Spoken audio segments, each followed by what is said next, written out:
I'm perched on a massive tree branch, looking out over a dense, misty forest. The trees here are absolutely colossal. Seriously, they make me look like a tiny ant in this overgrown wilderness. The wind whistles through the canopy. Leaves flutter across the pale morning light. It looks peaceful, but in a place like this, peaceful is just another word for something is about to try and eat you. I close my eyes, just taking in the sounds of the forest. I probably seem way too relaxed for someone stuck in the literal middle of nowhere. I can't help but crack a small, confident smirk. Yeah, I'm satisfied with how my morning is going. The fact that I'm not stressed at all? It probably tells you I'm not your average survivor. Waking up in a fantasy world might be a nightmare for some, but for me, it's just another night of perfect sleep. I feel geared up and ready to move, rocking this green cloak and the massive sword strapped to my back. Leaves drift through a hazy green sky. It's been a whole month since I crossed over. I've definitely adapted to this new reality just fine. Time to get moving. I leap through the brush, hacking through thick vines with my curved blade. I've been on the move since the crack of dawn, trying to find a way out of this darkness. Just because I'm out here doesn't mean I'm looking for a fight. I've got this cold, analytical look in my eyes.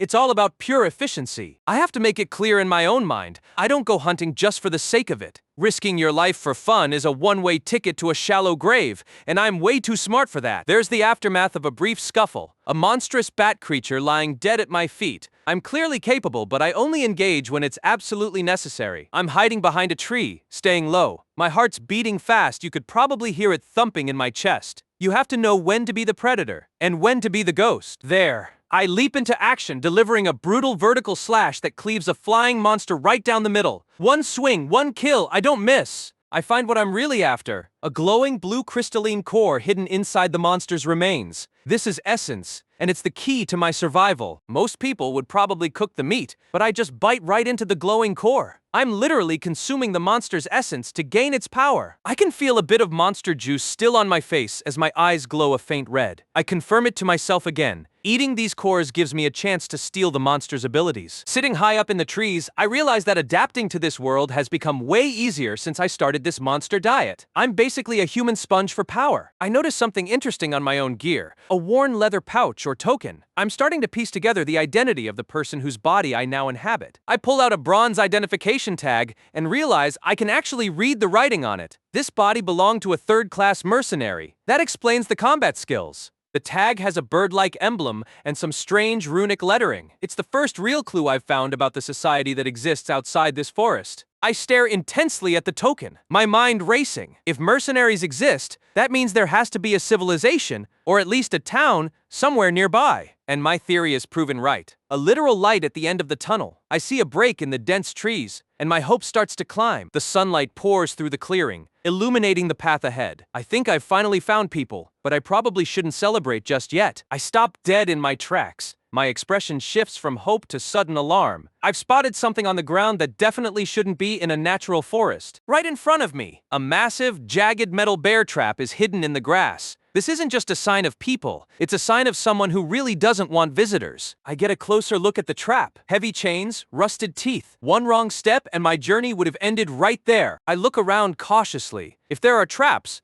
there are hunters nearby. I've officially entered someone else's territory. With a quick zip, I leap into the air and clear the danger zone. I'm moving with renewed focus now. I know I'm close to civilization. I burst through the last of the thick foliage into a bright clearing. The sudden change in light is blinding, but it's a welcome sight after a month in the dark. Emerging from the trees, I find a modest wooden cabin sitting in a small valley. It's not a city, but it's the first sign of human life I've seen. My eyes go wide with genuine shock. After a month of fighting for my life, seeing a regular old house feels like finding a palace. I approach the door and give it a polite knock. Anyone home? I'm trying to be a good guest, but the place seems eerily quiet. I walk inside and find a cluttered but cozy interior, filled with shelves of jars and a simple wooden table, and I spotted a thick, leather-bound book left sitting right in the middle of the desk. I reach out a gloved hand, drawn to the mysterious book. It's covered in the same runic script I saw on the mercenary tag. I pick it up and read the title, Demonic Realm Chronicles. This is exactly what I need, a manual for the world I'm currently trapped in. My eyes widen as I flip through the pages. The level of detail in this book is insane. It's basically a cheat sheet for survival. I realize the book meticulously records the history of this place and all the terms they use. For a guy who just dropped into this world, this is worth more than gold. A determined look crosses my face as I clutch the book. If I want to survive the demonic realm, I've decided this book is staying with me. Suddenly, a loud creak echoes through the house as a heavy boot steps onto the floorboards. Someone just got home, and they don't look like they're in the mood for guests. A gruff voice demands to know who I am. I freeze, caught red-handed with what looks like the homeowner's most precious possession. An old man with a massive white beard stands in the doorway, leveling a loaded crossbow right at my head. He tells me to answer clearly, or I'm about to get a brand new hole in my skull. I keep my cool, looking over my shoulder at the old man. I wonder, do I look like a common thief, or is this guy just naturally prickly? I try to explain myself, holding my hands up slightly to show I'm not drawing my sword. I just saw the house in this remote area and came in out of curiosity, I say. The old man isn't buying the curiosity excuse for a second. He glares at me with one eye and tells me to get lost, that he has no business with me. All right, I agree, turning back toward the door. But I can't help myself. I look back at the book on the table one last time. I reach back toward the table, my fingers brushing the cover of the Chronicles. I'm about to make a very bold request to a man holding a crossbow. I hold the book up. Can I borrow this? I'll pay whatever price you want. I am literally begging for the lore. The old man's face hardens. And what happens if I refuse? The tension in the room is thick enough to cut with a knife. I give him a cold, sharp stare. The polite guest act is over. I'm basically telling him I'm not leaving without that book. I slowly reach for the hilt of my own weapon. A small click echoes as I prepare to draw. This is about to go south real fast. I think to myself that if it comes down to it, I might just have to become a robber after all. Survival over morality, right? It's a classic standoff. Both of us are ready to kill for what we want. The air is charged with killing intent. The old man tightens his grip on the crossbow, his eyes narrowing. He's a veteran, and I can tell he knows I'm not bluffing about my skills. My eyes flare red again. I don't know how strong this old man is, but I feel 100% confident that I wouldn't lose this fight. The old man lets out a heavy sigh, his shoulders slumping just a bit. He seems to be reconsidering the whole shooting the guest plan. He lowers the crossbow. Hector, he introduces himself, noting that a real robber wouldn't bother asking to read a book. Common sense for the win. Relieved that I don't have to murder a grandpa, I introduce myself. Kim Woo-jin. The tension finally starts to bleed out of the room. Hector laughs at my name, saying Kim Woo-jin is way too hard to pronounce. He just tells me to go by Jin to save everyone the trouble. I must look a little embarrassed. My modern name doesn't really fit in this fantasy setting. I agree to the nickname without any fuss. Hector admits the book is precious to him,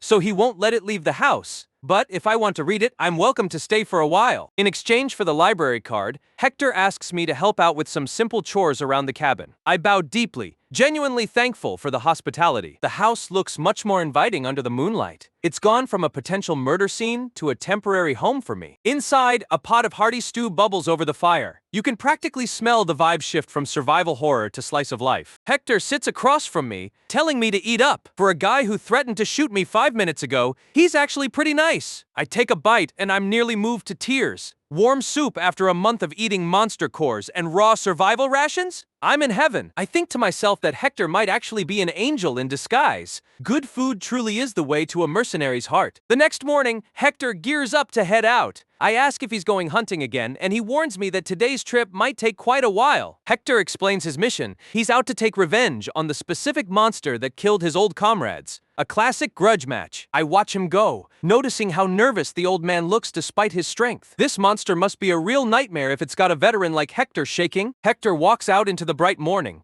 leaving me alone in the cabin. The old man is walking toward a fight he might not come back from. Left to my own devices, I dive straight back into the Chronicles. I'm determined to learn everything I can while I have the chance. The book describes the rise of the Northern Empire, showing a massive, sprawling castle city. This is where this world's history really begins. I see an image of a king blinded by greed, his face twisted as he reaches for a forbidden power. This guy is definitely the villain of the backstory. The king opens the otherworldly gate, releasing a massive pillar of red light into the sky. Talk about a massive oops moment for humanity. A dark, terrifying pillar covered in dozens of glowing eyes emerges from the gate. This was the start of the calamity that ruined the world. Powerful eldritch monsters started pouring out of the gate, slaughtering everyone in their path. It was a total apocalypse. In response, humanity finally got their act together and formed the Order Alliance, building massive barriers to stop the spread of the demonic realm. I slam the book shut with a heavy thump that echoes in the quiet room. I've processed a lot of info, but something is still bothering me. I sit with my hand to my chin, deep in thought. The book has been useful, but it's missing some key details about the current state of the forest. I realized that according to the book, the deeper you go into the demonic realm, the stronger the monsters get. It's a classic RPG level gating system. Outside, Hector is struggling through the woods, his breath hitching as he tries to stay quiet. He's clearly in over his head. I look increasingly concerned as I wonder exactly how deep I was wandering before I found this cabin. I might have been in the endgame zone without even knowing it. We jump back to Hector, who is panting heavily and sweating. He's being hunted, and he knows it. Suddenly, 3 massive blue-furred werewolves emerge from the shadows. These things are huge, and they look hungry. Hector draws his blade, his hands shaking as the monsters surround him. He's a veteran, but 3-on-1 against these beasts is basically a death sentence. One of the werewolves lets out a terrifying roar,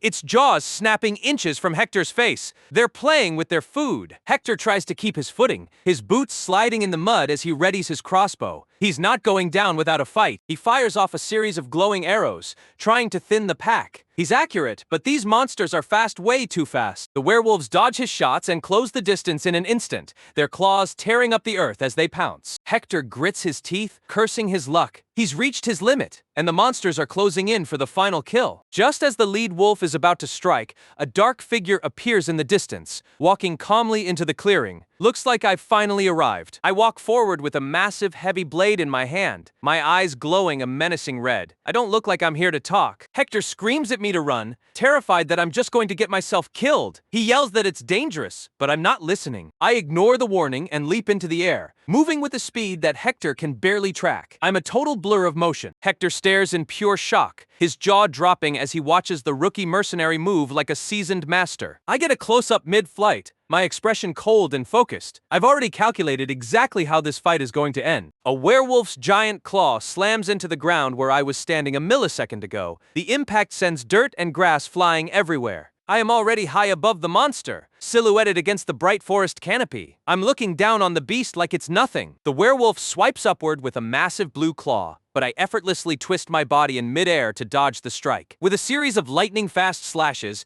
I shred through the monster's defense. The sound of my blade cuts through the air as blood sprays everywhere. I follow up with a massive circular swing of my blade that creates a literal whirlwind of steel. The power behind the move is insane. The werewolf's heavy foot slams into the ground as it stumbles back, its body covered in deep wounds. It's never been dominated like this before. Another werewolf watches from the sidelines, letting out a low, terrified growl. It knows it's looking at a predator far more dangerous than itself. Hector can only mutter about how unbelievable this is as he witnesses the absolute slaughter. He thought he was the one protecting me, but it's clearly the other way around. The dust settles, revealing the massive werewolf split completely in half. I stand calmly over the carcass, my blade resting on my shoulder. I turn my head back toward Hector, looking completely unbothered by the fact that I just one-shotted a boss-level monster. With a slight, arrogant tilt of my head, I ask, is this monster considered strong? I'm standing there looking completely unimpressed. So, is a werewolf actually considered strong?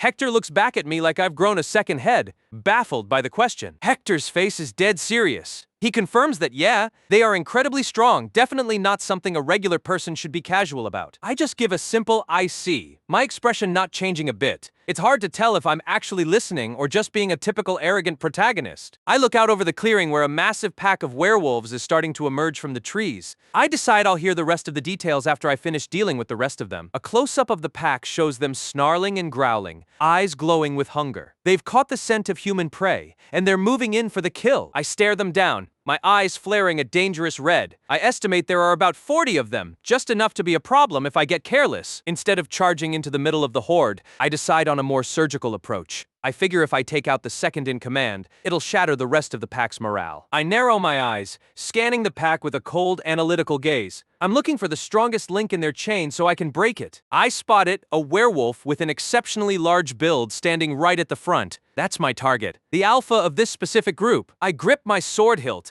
a red aura beginning to swirl around me as I prepare my attack. The killing intent rolling off me is absolutely massive. The lead werewolf growls, its blue eyes locked onto me. It can sense the threat, but it's too prideful to back down from a lone human. My eyes glow intensely as I focus all my power into a single, decisive strike. I'm about to show these mutts why I was so casual about their strength. The werewolf freezes mid-snarl, a look of genuine confusion and fear crossing its beastly face. Something just changed in the air, and it doesn't like it. The monster's eyes go wide as I begin to draw my blade with a slow, deliberate scrape of steel. The sheer pressure coming off me is suffocating. Suddenly, the beast turns its head, looking back at its pack with a terrified expression. This thing was ready to fight, but now it looks like it wants to be literally anywhere else. With a high-pitched whimper, the alpha werewolf turns tail and bolts. It's running for its life before I even finish drawing my sword. The lead wolf lets out a series of frantic yelps as it disappears back into the brush. It's officially decided that today is not the day to die. The rest of the pack is left standing there looking completely bewildered. Their leader just abandoned them, and the wind is suddenly taken out of their sails. I stand there with my sword half drawn, looking just as confused as the werewolves. I was ready for a legendary battle, and instead, I got a track meet. Hector is practically shaking with disbelief, wondering how werewolves, creatures known for their bravery, could just run away like that. I sheath my blade and put a hand to my chin, casually thinking that the alpha sure knows how to assess a dangerous situation. That werewolf is still hauling ass through the woods, panting and desperate to put as much distance between it and me as possible. The scene shifts back to the quiet cabin as evening falls. The chore part of the agreement is done, but the real business is just starting. Hector reveals that a single werewolf hide is worth at least 40 gold coins. My eyes probably would have popped out if I wasn't so edgy. I'm sitting at the table, looking at the massive blue pelt spread out before me. I ask if 40 gold coins is actually considered a lot of money in this world. Hector confirms it's a fortune, enough for a person to live comfortably without working for 6 or 7 years. I'm stunned into silence. I look back at the trash monster I just slaughtered. If something that weak has such a huge bounty, I've just realized I'm sitting on a gold mine. A dark, greedy smirk spreads across my face. I've stopped thinking about survival and started thinking about farming. I realize that whenever I'm short on cash, I just need to go find a few more werewolves to hack apart. I'm going to be the richest man in the demonic realm. Hector drops a heavy pouch of silver coins and a bundle of jerky onto the table with a thud. He's making good on his end of the deal. Hector lays out a map to Pioneer Village and a few other supplies for my journey. He's giving me everything I need to make it back to civilization. He points to a mark on the map and tells me to find a man named Jacob. He says Jacob will buy the werewolf hide for a fair price. I look at the pile of gold and the valuable pelt, asking if Hector is really okay with giving me something this valuable just for a few chores. Hector looks me in the eye and says I killed the werewolf that was plaguing him, so he's simply paying the price. He had a deep grudge against that beast. Hector holds out a weathered hand, a gesture of respect from one warrior to another. He's officially acknowledging me as an equal. With a sincere look, Hector thanks me for getting revenge on his behalf. He hopes we meet again if the opportunity arises. I take the old man's hand, and we share a firm, respectful handshake. This is the first real human connection I've made since crossing over. I give a simple thank you for everything. I'm not much for long speeches, but he can probably tell I appreciate what he did for me. I get a final shot of the cabin as I prepare to head out. It served as a good tutorial level, but it's time for me to enter the real game. I give a final, respectful bow to Hector before turning away. I'm moving on to the next stage of my journey with a full stomach and a map. The wind whistles through the misty forest as I walk down the path, the blue werewolf pelt slung over my shoulder. I must look like a real adventurer now. As I walk,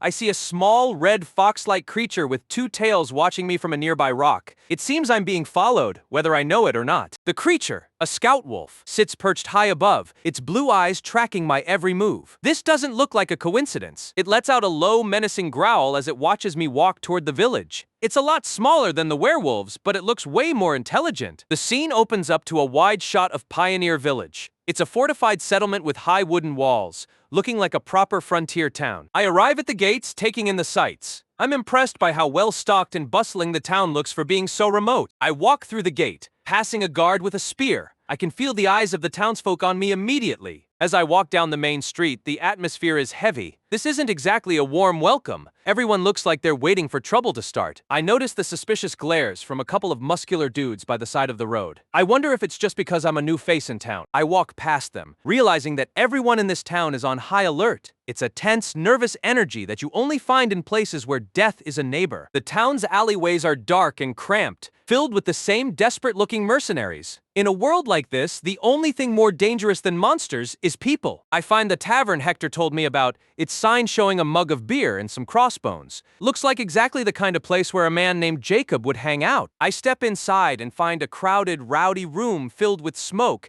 and the sound of mercenaries arguing. It's the classic shady tavern vibe. A large man with a bandaged arm notices me and starts walking over. I keep my cool, ready for whatever welcome I'm about to get. The man casually offers me a beer, but I can tell he's just testing the newcomer. I ignore the drink and set my heavy pack down on the bar. I look the man in the eye and ask directly, "Do you know where I can find a man named Jacob? I'm not here for small talk or watered-down ale." The tavern goes quiet for a second as the men at the bar turn to look at me. One of them mutters about Jacob, clearly recognizing the name. A lean, shady-looking man with a goatee stops peeling an apple and looks up. He's rocking a wolf skull hat and looks like he's never made an honest deal in his life. I explain that I was sent by Hector. I say Hector told me that if I met Jacob, I could sell a werewolf hide for a good price. Jacob's eyes go wide as he jumps up, shouting about a werewolf. The entire tavern erupts in murmurs at the mention of such a rare prize. I realize Jacob is assuming that Hector was the one who killed the beast. I decide there's no need to correct him. Let the old man have the glory. Jacob rushes over and begins unrolling the blue pelt I brought. He looks like he's just seen a ghost, his hands shaking as he touches the fur. The other mercenaries crowd around,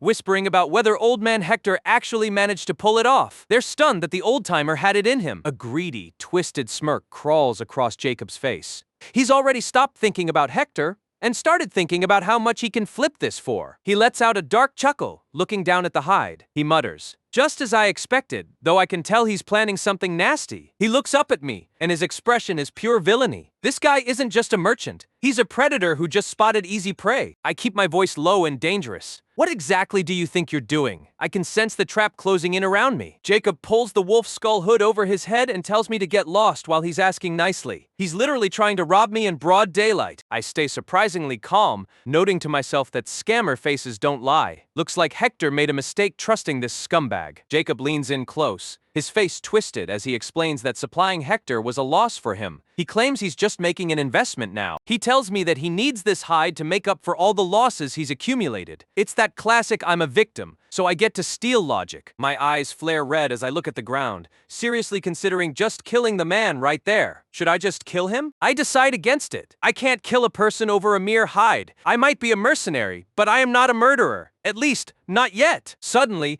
Jacob splashes a mug of beer right in my face. The ultimate disrespect. He laughs in my face, telling me not to try and be clever and to just get lost before things get ugly. He thinks he's already won. I just stand there, beer dripping from my hair and cloak. I don't move, and I don't say a word. The silence is terrifying. Jacob starts to turn away, assuming I'm just another coward who's going to walk away with his tail between his legs. I slowly start to walk toward the exit, my head down. I hear Jacob watch me go, calling it a smart choice. "Big mistake, buddy." Jacob stands there looking smug as he thinks he's just made the easiest 40 gold coins of his life. He's already celebrating his win. Suddenly, a loud thump echoes through the tavern. Jacob freezes, a look of sudden confusion crossing his face as he hears me stop. I've stopped right at the door, my back still turned. The atmosphere in the room has dropped 20 degrees in a split second. I slowly turn my head, calling out to Jacob, "I'm not leaving just yet. I have one last piece of advice for the scammer." I give him a chilling look, my eyes glowing red through the beer-stained mess. I tell him, if you intended to scam someone, you should have gone for the neck, not the back. Jacob's face pales as he realizes he just poked a sleeping dragon. He lets out a frustrated grunt as his confidence evaporates. Jacob screams that I don't know the value of my life and orders his thugs to attack.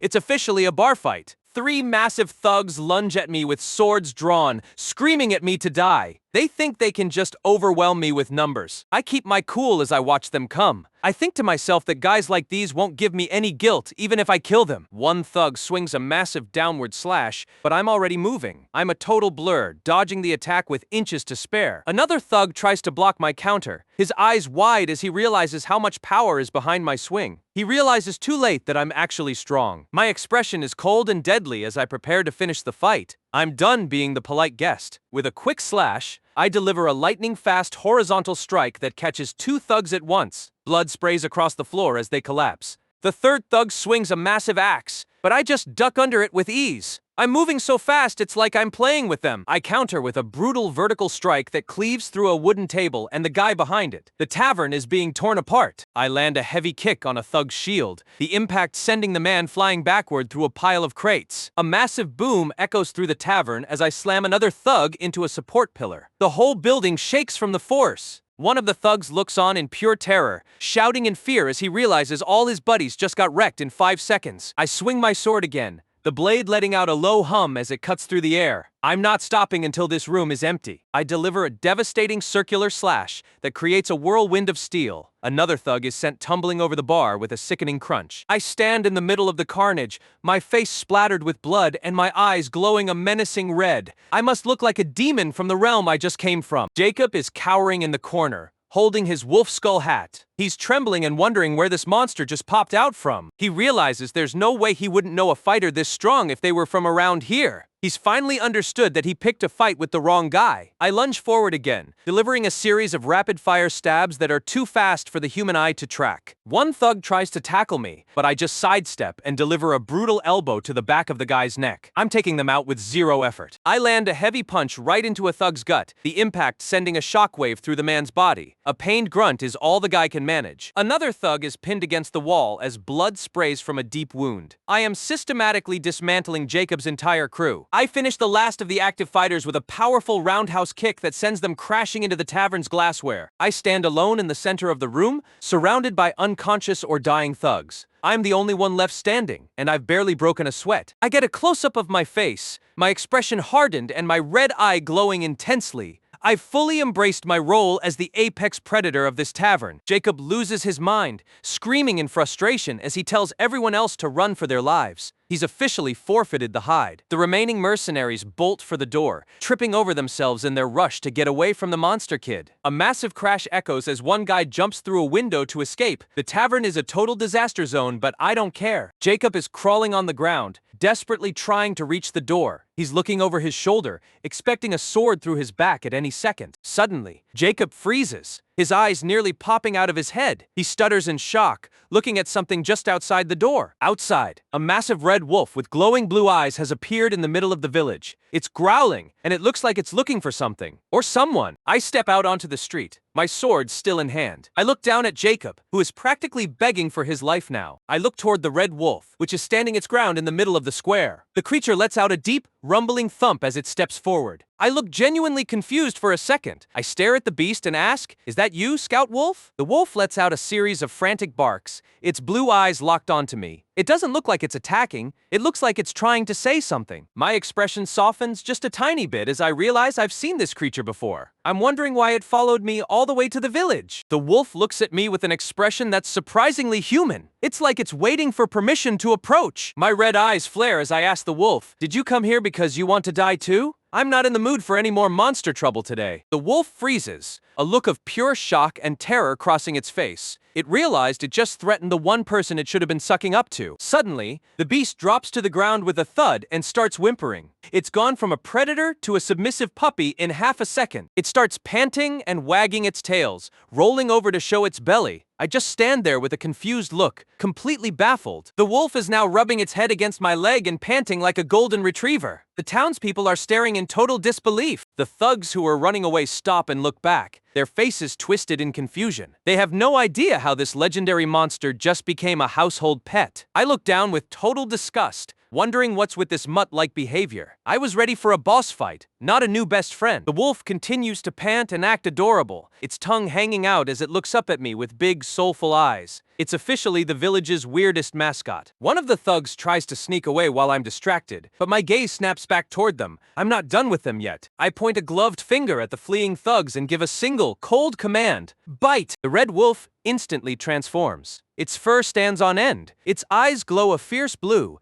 and it lets out a terrifying snarl. It's ready to do its master's bidding. The wolf lunges into the air with a savage crunch as it pounces on the first thug it sees. The speed and power are insane. This thing is definitely not a regular dog. The thug lets out a blood-curdling scream as the wolf's jaws clamp down on his arm. It's a brutal, messy counterattack. The silhouette shows the wolf tearing into the man with zero mercy. I just stand there watching the massacre with a cold red glow in my eyes. I let out a calm good, clearly satisfied with my new mutt's performance. I've just found a way to automate my revenge. Jacob is absolutely losing his mind as the red wolf clamps down on the man right next to him. I can hear the crunch of bone as the scammer realizes he's no longer the top dog in this room. The wolf is savage, tearing into the thugs with zero hesitation. Jacob is backed into a corner, shaking as he watches his muscle get dismantled. He's desperately wondering what he should do now. Sweat is pouring down Jacob's face as the realization of his situation sinks in. He knows he needs to find a way out of this bloodbath immediately before he's the next course on the wolf's menu. I just stand there, looking down at the groveling scammer with a face full of pure boredom. I've already pegged this guy as a total moron who doesn't know when to quit. Jacob drops to his knees, begging for his life, and promising to do anything I say. He's putting on a masterclass in cowardice, hoping a few apologies will let him slide. But I can see it. Don't let the tears fool you. His eyes are full of malice. He's already plotting his revenge, telling himself that he just needs to survive this moment so he can stab me in the back later. I am not buying the act for a second. I slam my sword into the ground right in front of Jacob's face. The heavy thud echoes through the quiet tavern, making the scammer jump nearly out of his skin. I grip the hilt of my blade, looming over the pathetic man. Jacob can only mutter out a terrified "what?" as he realizes the pushover kid is actually a cold-blooded killer. Blood drips slowly from the edge of the blade, pooling on the floorboards. It's a grim reminder of what I just did to the rest of his thugs. I look Jacob dead in the eye, my expression darkening. I'm thinking about how much I hate people like this, the kind who think they can walk all over anyone they perceive as weak. A terrifying, predatory grin spreads across my face as my eyes glow a sinister red. I'm done being the nice guy. It's time to teach Jacob what happens when you try to scam the wrong person. My mind flashes back to my past life, to a gray, dull office. I remember a time when I was the one begging, apologizing to a manager who didn't give a damn about me. I see my past self sitting across from a smug factory manager, asking why my salary hasn't been paid. The manager just gives me the company's situation corporate speak. In the past, I was soft-hearted and just accepted the excuses. Even when the manager laughed in my face, I was the ultimate pushover, and I hated myself for it. The months on the calendar fly by. 1, then 2, and the salary never came. I learned that once you kneel once, people will keep stepping on your neck forever. While I was struggling to eat, the manager was out playing golf, completely unbothered. When I finally confronted him again, he just sighed like I was the one being a nuisance. The manager looked at me with total contempt, calling me a punk for wanting the money I actually earned. The audacity of that guy was truly off the charts. He went on a classic "kids these days are so selfish" rant, acting like I was a villain for not wanting to work for free. He branded me a pushover and treated me like garbage. Back in the present, I stare at my sword, the memories of living month to month fueling my rage. That shitty life is over. I'm never going back to it. I look back at Jacob, realizing I learned a very valuable lesson from my past life. I walk toward him, and I'm about to put that lesson into practice. Jacob is paralyzed with fear, his eyes wide and trembling. He can feel the killing intent coming off me, and he knows there's no talking his way out of this one. My grin widens into something truly demonic. I'm actually enjoying the fear I'm seeing in his eyes. This is the thrill I was talking about. With a sudden zip, I lunge forward. Jacob tries to scramble away, but his legs have turned to jelly. There's nowhere for him to hide in this small room. He tries one last desperate move, swinging a knife and screaming for me to die. He's a cornered rat, and he's biting back with everything he's got. My red eyes flare as I execute a perfect, fluid turn. I'd already seen the attack coming a mile away. This isn't even a challenge for me. I catch Jacob's arm mid-swing with a firm grab. I lean in close and mutter, "It's guys like you, the ones who scam and lie, that I hate the most." I stare directly into his soul, telling him, "You don't know the meaning of remorse." The red glow in my eyes is the last thing he's going to see. Jacob lets out a final, pathetic scream as he realizes his life just hit its expiration date. The terror on his face is absolute. A massive slash fills the panel as blood sprays across the wall. I didn't hold back. I ended the scammer's life with one brutal stroke. The aftermath is messy, with Jacob's body slumping to the floor. I stand over him, the cold silence of the tavern returning. My eyes are still glowing as I look at my blood-stained cloak. I think to myself that this time,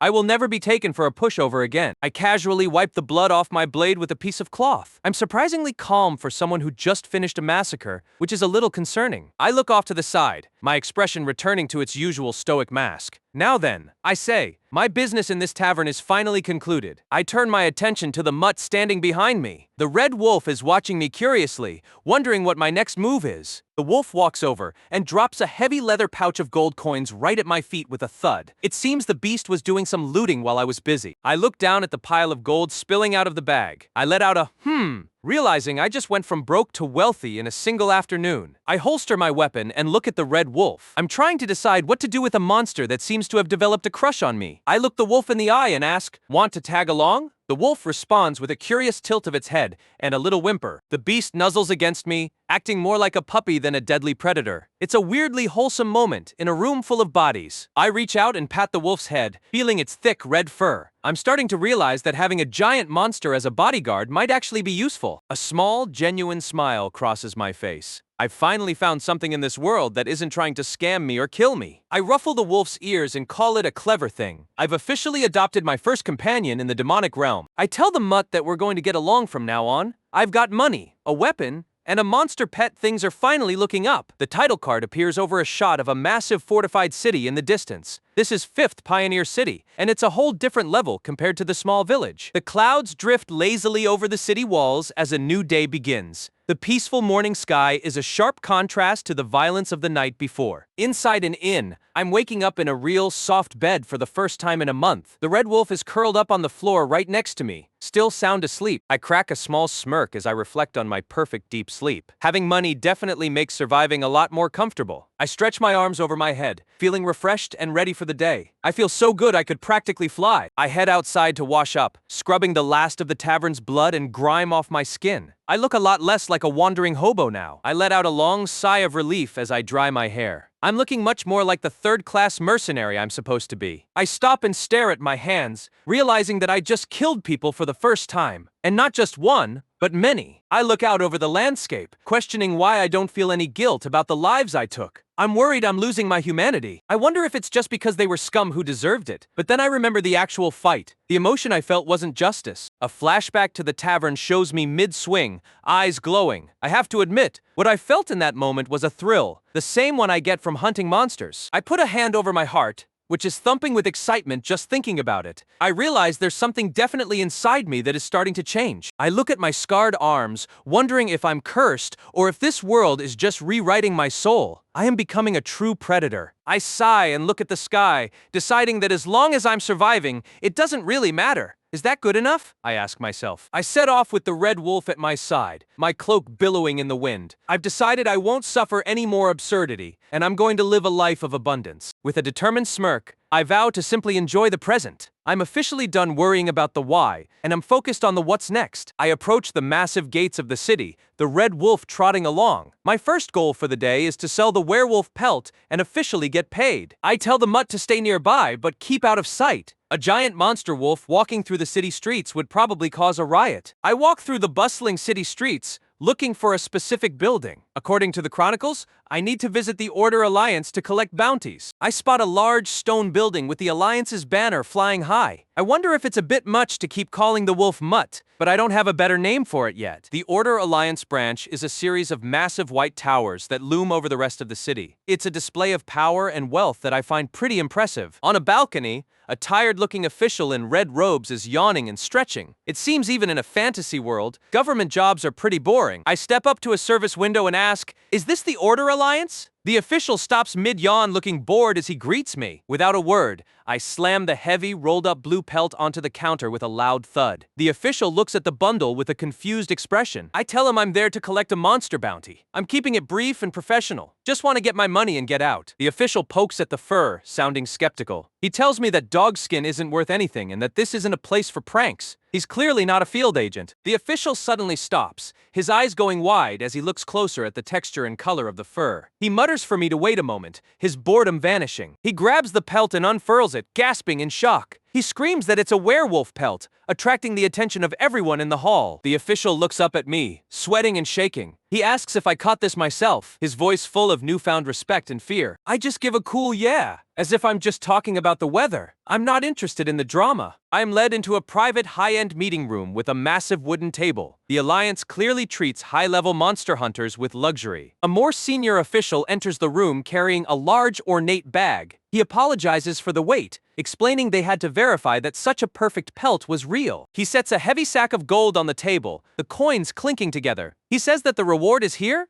and asks me to check it. I stare at the bag, realizing that this is enough money to live lazily for at least 6 or 7 years. I've officially hit the jackpot. I reach in and pull out a handful of shimmering gold coins. The sight of them makes my heart flutter. I've never seen this much wealth in person before. I grip the coins tight, realizing that money is definitely a good thing. I've gone from a penniless traveler to a wealthy mercenary in no time. The official clears his throat, looking a bit nervous as he calls out to me. "Excuse me," he says, clearly wanting to ask for a favor. He asks if I would be interested in taking another request, explaining that he happens to have a very difficult task that needs doing. My eyes glow as I repeat the word. Request? I'm already thinking about the next massive payout I can get. The official explains that a monster recently appeared at a nearby quarry, and it's causing quite a headache for the local government. Time for some exposition. The official explains that the quarry is too dangerous for workers to enter, and without bloodstone mining, the entire city is on the brink of ruin. I see an image of workers fleeing from a dark tunnel, terrified of what's inside. He claims this new monster is stronger than a werewolf. The official looks at me with a desperate expression. He says he feels like I could handle it, clearly hoping I'm the answer to their prayers. I keep my poker face on and ask what kind of monster it is. I'm checking the threat level before I agree to anything. He reveals the name, Mad Skull, and he says it's a monster with a massive bounty of 70 gold coins. That's double the werewolf price. I freeze for a second, my eyes widening. I've read about Mad Skull in the Chronicles. I know exactly what I'm dealing with. A flashback to the Chronicles shows a massive hulking beast with a bone-white head and glowing eyes. It's one of the most dangerous mid-level monsters out there. The book says it has a hard skull and insane aggression. It's basically a living tank that doesn't know the meaning of the word stop. It has a toughness and strength that are incomparable to a werewolf. This is the kind of monster that wipes out entire squads of mercenaries. My heart beats fast as I remember my history with this beast. It took me a whole month and 28 deaths to kill my first one back in the game. No wonder they're struggling. The official leans forward, asking if I think I can subdue it. He looks like he's expecting me to say no. I stay quiet for a beat, a small, knowing smirk playing on my lips. I'm not scared. I'm nostalgic for the challenge. I stand up with a look of absolute confidence, my eyes flaring red. Of course, I say. My next target is officially decided, and I'm ready to hunt. So, here I am at the quarry. It's a massive excavation site carved into the gray mountainside, but it looks like a ghost town now that a certain monster has shut down all the production. I walk along the tiered stone levels, thinking about what I heard earlier. The local economy is basically dead because everyone's too scared of the Mad Skull to come to work. Standing amidst the abandoned mining gear,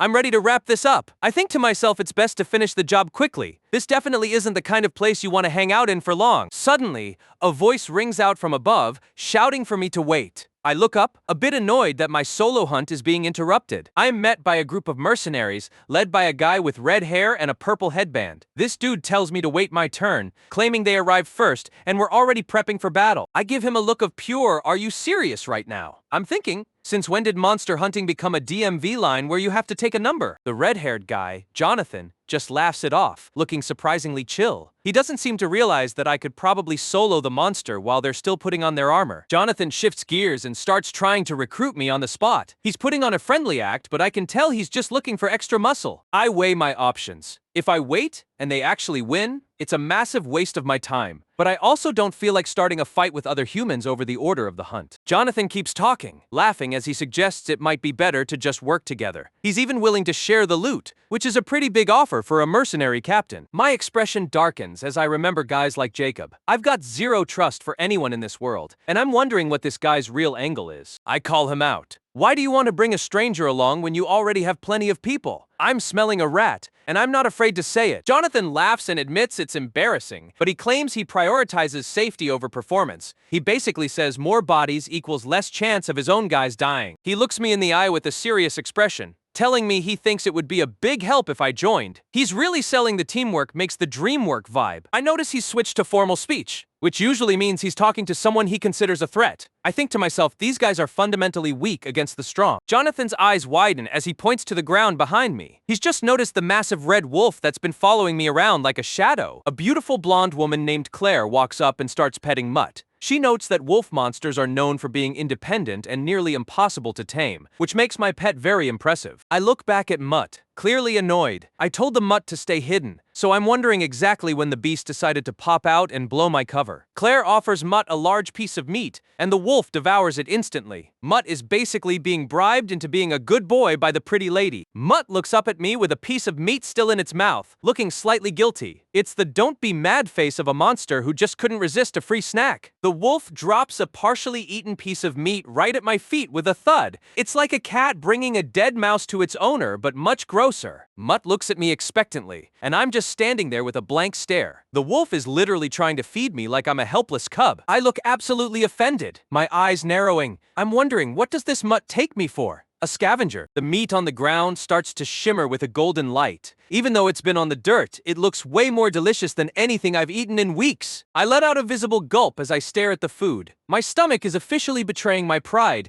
and I'm sweating from the internal struggle. I start questioning my own body. When was the last time I had a real meat dish? Those monster cores are powerful, but they don't exactly taste like steak. I try to talk myself out of it, reminding myself that a dog was just eating that and it's been on the ground. I'm fighting a losing battle against hunger. Just as my human dignity is about to snap, Claire's hand reaches into the frame. My eyes are glued to that piece of meat like it's the One Ring. Claire laughs and offers me a fresh, clean piece of meat instead. I'm caught totally off guard, my eyes going wide as I look at the food. I look up at Claire, and my expression has shifted from edgy mercenary to starving puppy. The food has officially broken my defense. In my eyes, Claire is literally glowing like a goddess I can trust. It's amazing what a little bit of quality protein can do for someone's reputation. The scene shifts to the dark cave entrance, lit by glowing yellow crystals along the walls. The click-clack of our boots echoes through the hollow stone. The group moves deeper into the mine, the atmosphere getting more tense. This is where the Mad Skull is supposedly hiding out. I'm walking along, absolutely devouring the meat Claire gave me. I'm in a food coma, thinking about the savory juices and comparing it to top-tier Sichuan cuisine. Claire turns around with a warm smile, realizing we haven't properly introduced ourselves yet. She's the heart of the group, for sure. Jonathan gives a thumb up and introduces himself as the captain of the Black Marlin mercenary group. Claire gives her name too, keeping the vibes friendly. I introduce myself, briefly stumbling over my old name before settling on just Jin. Jonathan welcomes me to the team, seemingly pleased to have the extra help. Jonathan gives me a knowing smile, looking like he's got everything under control. He's the classic confident leader type. We reach the main combat area, a large open chamber with a glowing red center. Jonathan snaps into leader mode, ordering the trap team to set the nets and the spear team to take their positions. Jonathan looks over his shoulder and asks Claire if they should get started. He's ready to bring out the big guns. Literally. White feathers start to drift through the air around me. I look around in pure wonder, asking myself if this is the magic mentioned in the chronicles. Claire is floating slightly off the ground, a magical book open in front of her. She's surrounded by a swirling aura of light and feathers. It's a total priestess moment. I watch a glowing blue magic circle appear over the book. I'm fascinated, realizing that the fantasy elements of this world are very, very real. Claire shuts her eyes and chants a prayer, asking the land for its blessings. She's casting a massive support spell for the whole group. The group is suddenly shrouded in a green glow as the Feather Step spell takes effect. This is a massive agility buff that's going to make the fight much easier. Jonathan looks incredibly satisfied, noting that Claire's buffs are excellent as always. He's looking much more dangerous now. He lets out a grunt of effort as he prepares himself, green magical energy swirling around his boots. The team is officially upgraded. I test my weight, my boots sliding across the stone with incredible ease. I'm amazed at the physical boost the magic provides. Jonathan takes point, sprinting into the darkness to lure the Mad Skull into the trap. He's moving with unnatural speed thanks to the buff. I watch him go, impressed by how much faster he's become. I think to myself that magic is pretty cool, and you can see I'm starting to want some for myself. I look over at Claire, wondering if I could use magic too if I learned it. The potential for power in this world is endless. A mercenary shouts a warning, telling everyone that the Mad Skull will be here soon. There's no more time for thinking, the fight is on. I see the group in position from a high angle, their spears leveled at the tunnel entrance. Jonathan's voice echoes through the cave, telling them to stay sharp. I ready my spear, noting that driving a monster into a trap and pouring firepower into it is actually a pretty solid plan. I'm finally showing some respect for their tactics. I narrow my eyes, my expression becoming serious. I'm still skeptical about whether this specific strategy will work against a Mad Skull, but I'm ready to find out. Jonathan comes flying out of the darkness, the massive Mad Skull charging right on his heels. He's doing a perfect job as the bait. He lets out a roar, signaling the trap team to act. This is the moment they've been prepping for. With a sudden zip, Jonathan leaps high into the air, clearing the monster's path. He's moving with insane speed thanks to the feather step buff. The ground team is screaming in terror as the mad skull barrels toward them. It's a wall of muscle and bone that looks unstoppable. A massive net drops from the ceiling, snagging the mad skull mid-charge. The monster's head is caught, and it's struggling against the heavy ropes. The mercenaries on the side pull the ropes tight with a heavy thud. They're trying to pin the beast to the ground before it can break free. Jonathan, still in the air, points down and screams for the spear team. It's time for the damage dealers to step up. Dozens of spearheads poke through the gaps in the net, stabbing into the monster's thick hide. The beast is being turned into a pincushion. The spear team moves in with military precision, keeping their distance while they deliver a series of coordinated stabs. Blood sprays from the monster's wounds as the spears sink deep. The mad skull is roaring in pain, but it's far from defeated. It lets out a bone-chilling roar, its massive jaws snapping at anything that gets too close. The intensity of the fight is ramping up. The spear team is suddenly knocked back as the monster starts to overpower them. Their feet are sliding across the stone, losing their grip. The mad skull lets out a terrifying roar, its eyes glowing with a renewed, insane rage. The net is starting to tear under its incredible strength. I watch from the sidelines, realizing they're being overpowered. I knew a single net wouldn't be enough to hold a beast this mad. With a massive heave, the monster tosses several mercenaries into the air like they're made of straw. The trap has failed. I look on with a grim expression. The situation has gone from a coordinated hunt to a chaotic slaughter in seconds. Jonathan is shouting at his men to hold the line, but they're being scattered by the monster's thrashing. He screams at them to hold it properly. The mad skull rips through the net with its massive tusks, the metal links snapping like string. It's officially loose and it's looking for blood. I get a close-up of the monster's eye, which is literally vibrating with anger. It's focused on the mage who buffed everyone. The beast charges, its massive hooves slamming into the ground with a heavy thudding sound. It's a literal freight train of muscle and bone. Claire is knocked backward, her back slamming into the stone wall. Her book flies out of her hands as she loses her concentration. She looks up, her face pale as the mad skull looms over her. She's defenseless, and the monster is ready to deliver the final blow. Just as the beast is about to strike, I step in between them. I'm standing my ground, looking completely unfazed by the monster's size. I stare down the massive beast, my cloak fluttering in the wind. I look tiny compared to the mad skull, but I'm the only one not running away. I kick off the ground with incredible speed, a sharp whoosh echoing as I maneuver around the monster's tusks. The monster tries to gore me, its massive horn passing inches from my face. I'm moving with a level of precision that makes the other mercenaries look like amateurs. I grip the monster's tusk with my bare hands, the stone beneath my feet cracking from the pressure. I'm actually matching the beast's strength. The mad skull roars in frustration, its red eye locked onto the human who dared to touch it. It's never faced resistance like this before. Claire screams for me to run, yelling that it's too dangerous. She doesn't realize she's watching a master at work. I look back over my shoulder, giving her a calm, "Don't worry, I'm in my element now, and I'm enjoying the fight." The chapter ends with a badass shot of me staring down the mad skull, a predatory grin on my face. I'm about to show everyone how to take down a mad skull. I'm in a real bad spot here, getting hoisted into the air by the mad skull's massive tusks. This beast has some serious power, and I'm struggling just to keep my grip as I'm lifted off the ground. I'm not panicking though. I use the momentum to kick off the monster's snout and create some distance. I'm a total blur as I flip through the air, barely dodging another lethal gore attempt. Mid-air, I don't miss my chance to strike back. I drag my dagger right across the beast's glowing red eye. A massive spray of blood confirms I landed a solid hit, but this thing is definitely going to be pissed now. I land gracefully, skidding across the stone floor while keeping my eyes locked on my target. I'm already reaching for my main blade,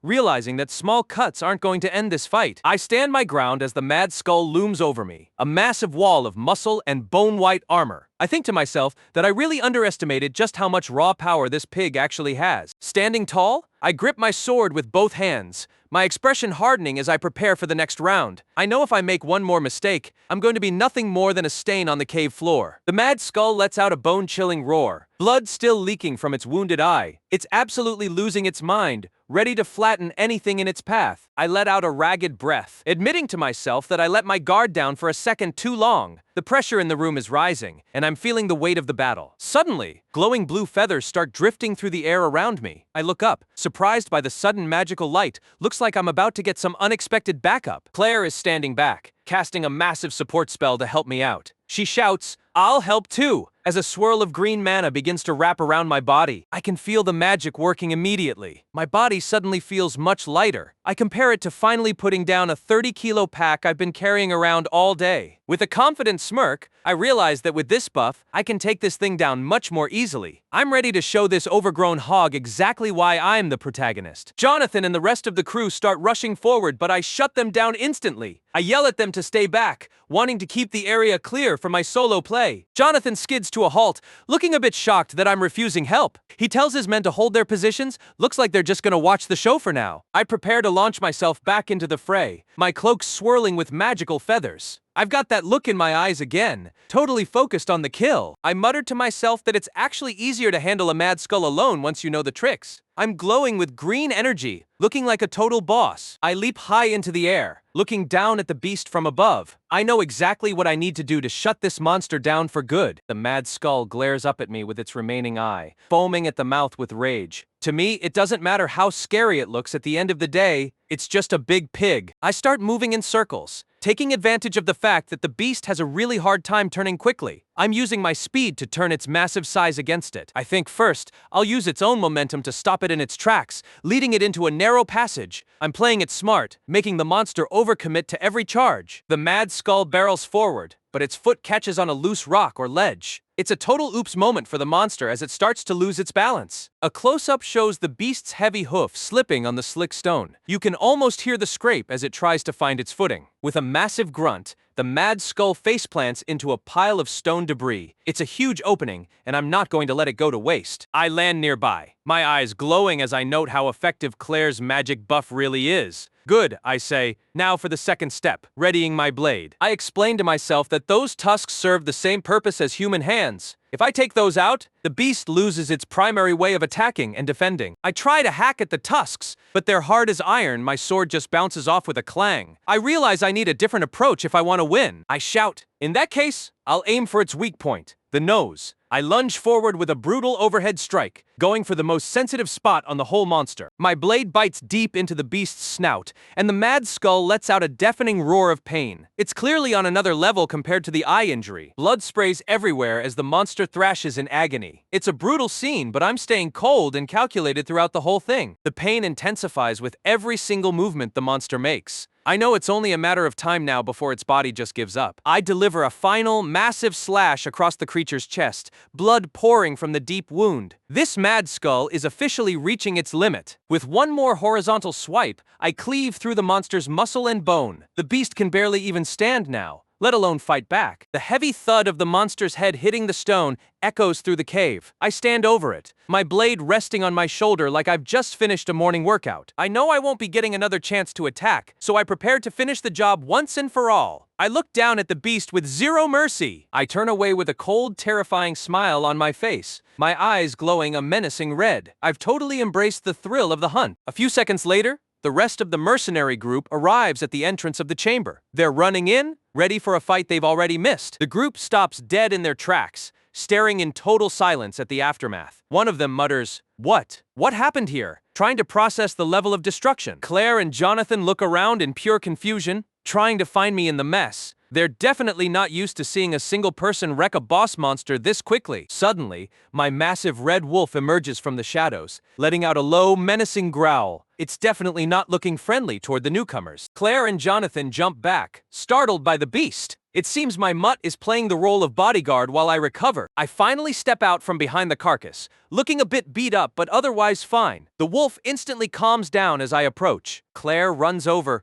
relieved to see me. She asks where the mad skull is, her eyes wide with worry and curiosity. I just give a simple stoic answer. There isn't any mad skull now. I'm totally casual about it, which just makes the rest of the crew even more confused. The red wolf sits proudly next to the dead beast, looking at the mercenaries with a smug expression. I joke, now all that's left is pork. I'm probably half serious. The group is absolutely floored. They've never heard of anyone taking down a mad skull solo. They're looking at me like I'm some kind of legendary hero. Suddenly, the red wolf's ears perk up and it starts sniffing the air, letting out a low whine. Something else is coming. The wolf starts growling again, looking toward a dark tunnel deeper in the mine. Jonathan looks concerned, wondering what could be making even this wolf nervous. A series of massive thumps start echoing through the cavern. Whatever is coming, It's much bigger than the first Mad Skull. Another Mad Skull emerges from the darkness, its red eyes glowing with pure malice. Jonathan screams in frustration. There was another one! The new beast is even bigger and looks way more aggressive than the one I just killed. It lets out a guttural roar, sounding like it's ready to avenge its fallen comrade. Jonathan rallies his men, shouting for everyone to prepare for battle. He's not going to let this one get the drop on them like the last one did. Claire stops everyone, her eyes going wide as she points toward the monster. She says, "Wait!" her voice trembling slightly. As the dust clears,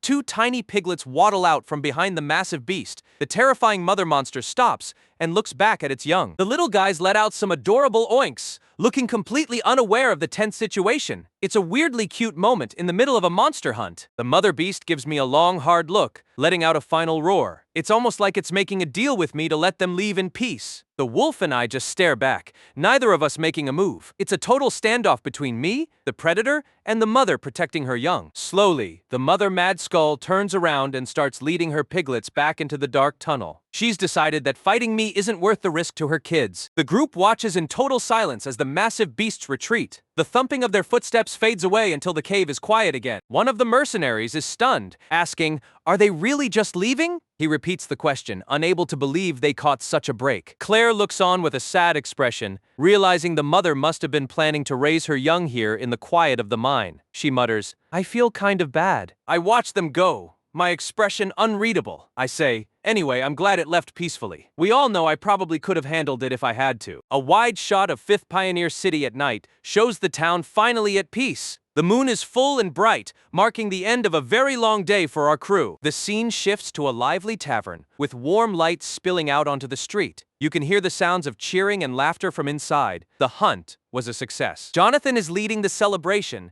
telling everyone how happy he is that they caught the Mad Skull without anyone getting seriously injured. He's the life of the party. He shouts, "Now it's time for the highlight of the hunt, the joy of labor, the flower of labor. It's settlement time." Everyone is hyped to get paid. The tavern erupts in cheers, with everyone raising their mugs. It's the kind of high-energy celebration you only get after surviving a brush with death. Claire looks surprised as she looks at the pile of gold coins on the table. She asks if the reward wasn't 70 gold coins, because this looks like way more. Jonathan just laughs it off, saying it's all thanks to him making a fuss over it. He's clearly proud of his negotiation skills, though he's being a bit shady. He explains that since there wasn't just one Mad Skull, but two plus the piglets, he managed to talk the reward way up. He's got the gift of gab for sure. He reveals it was a whopping 110 gold coins, holding his arms out as his men go wild. He's the hero of the hour in their eyes. One of the guys points out that they didn't actually fight the mother, asking why they still got paid for her. Jonathan gets a bit sheepish, looking away. He leans in with a sly smirk and admits that he told a little white lie. Looks like he took a page out of my book on how to handle officials. The crew just laughs it off, saying, "That's our captain." They're all on board with the lie as long as it means more gold in their pockets. I'm sitting in the corner with my arms crossed, watching the rowdy group. I think to myself that they are interesting people, seemingly amused by their antics. Jonathan walks over and puts a hand on my shoulder. He announces to the whole room that he's thinking of giving half of the earnings to me. He looks around and asks if anyone has a problem with that. The room goes quiet for a second as everyone considers giving up such a huge chunk of their pay. I get a close-up of my shocked expression. I definitely wasn't expecting them to be this generous after I basically soloed their mission. I ask, "Half of it?" Clearly surprised. I'm used to being scammed, so this level of honesty is a real curveball for me. Jonathan looks me in the eye and tells me that if it weren't for me, they all would have died a dog's death. He's being completely sincere with his gratitude. He points out that since the base reward went up, there's plenty for everyone to split, and it's what the whole team wants. Talk about a solid crew. The other mercenaries give him a thumbs up and cheers of agreement. They're happy to reward the guy who saved their lives. No hard feelings at all. I scratch my head, looking a little embarrassed. I realize that between my own skill and their buffs and traps, they actually were a big help after all. I reflect that it seems not everyone here is bad. I'm starting to realize that maybe I can actually make some friends in this crazy world. I raise my mug and thank them all, promising to pay for all the drinks tonight. The tavern goes wild again. Looks like I'm officially part of the team now. The celebration continues into the night, with everyone drinking and singing. It's a classic happily ever after, for a successful hunt. I notice Claire heading toward the door, looking a bit more serious than the rest of the drunken crew. I give her a curious look. I call out to her, "Where are you going?" She tells me she's going out to practice some magic, which sounds like a weird thing to do after a party. I stay behind for a second, repeating practice some magic to myself. I'm clearly intrigued by her dedication to her craft. Outside, under the light of the full moon, Claire has found a quiet spot to meditate. She's silhouetted against the dark forest, looking very peaceful. She's surrounded by a beautiful swirl of blue mana, her eyes shut tight as she focuses her power. It's a total contrast to the rowdy tavern we just left. I watch from behind a tree, thinking how impressive it is that she's training right after a hunt when she must be exhausted. I'm starting to respect her even more. I look at the glowing blue energy with a look of pure wonder. I mutter the word magic, clearly thinking about the possibilities. The final shot shows me deep in thought as I watch Claire meditate. I ask myself, should I try learning it too? Looks like I'm about to become a dual-class hero. I decide to shoot my shot and awkwardly ask Claire if she'd be willing to teach me magic. Her face immediately lights up and she's totally on board. "Of course I can teach you," she says. I am a little thrown off though. I was definitely expecting some kind of catch. I think to myself that she agreed way more easily than I thought she would. Claire explains her reasoning. Unlike a certain someone she knows, I actually saved her life when that mad skull was charging at her. In the background, Jonathan starts sweating buckets, trying his best to look innocent. Jonathan immediately jumps in to defend himself, claiming he was just protecting their main healer. But Claire is not buying it for a second, pointing out that he ran away just fine all by himself. Jonathan quickly tries to change the subject. He tells me that magic isn't something you can just pick up overnight. And besides, they have to leave the village in 2 days. So Jonathan drops the big offer, casually suggesting I should just come with them. He's trying to play it cool, but it's obvious he's desperate to get a powerhouse like me on his team. I look a little hesitant. I'm thinking it would be rude to just intrude on their journey, especially since they seem like such a tight-knit group. I stand there, trying to look all dignified and thoughtful. But the truth is, my internal monologue is screaming that I have absolutely nothing to do and nowhere else to go. I'm putting on an act for no reason. After a moment of pretending to think, I decide to play it cool and stretch the truth a little. I've got to maintain that mysterious lone wolf vibe. After all, I turn to Jonathan and casually ask, where is the group headed next? Jonathan tells me they're heading to the 4th Pioneer City. And what a coincidence. I claim I was actually planning on going that way too. I ask if I can tag along. It's a total lie, and I am terrible at it. Claire absolutely loses it, cracking up at how bad my lie is. Jonathan, on the other hand, looks like he's about to have a heart attack, realizing he just got completely outplayed. Jonathan decides to play along with the so-called coincidence, throwing his arms open and dramatically welcoming their new, reliable ally to the team. I give a satisfied little smirk. My next destination is set, and my magic lessons are officially on the calendar. We hit the road,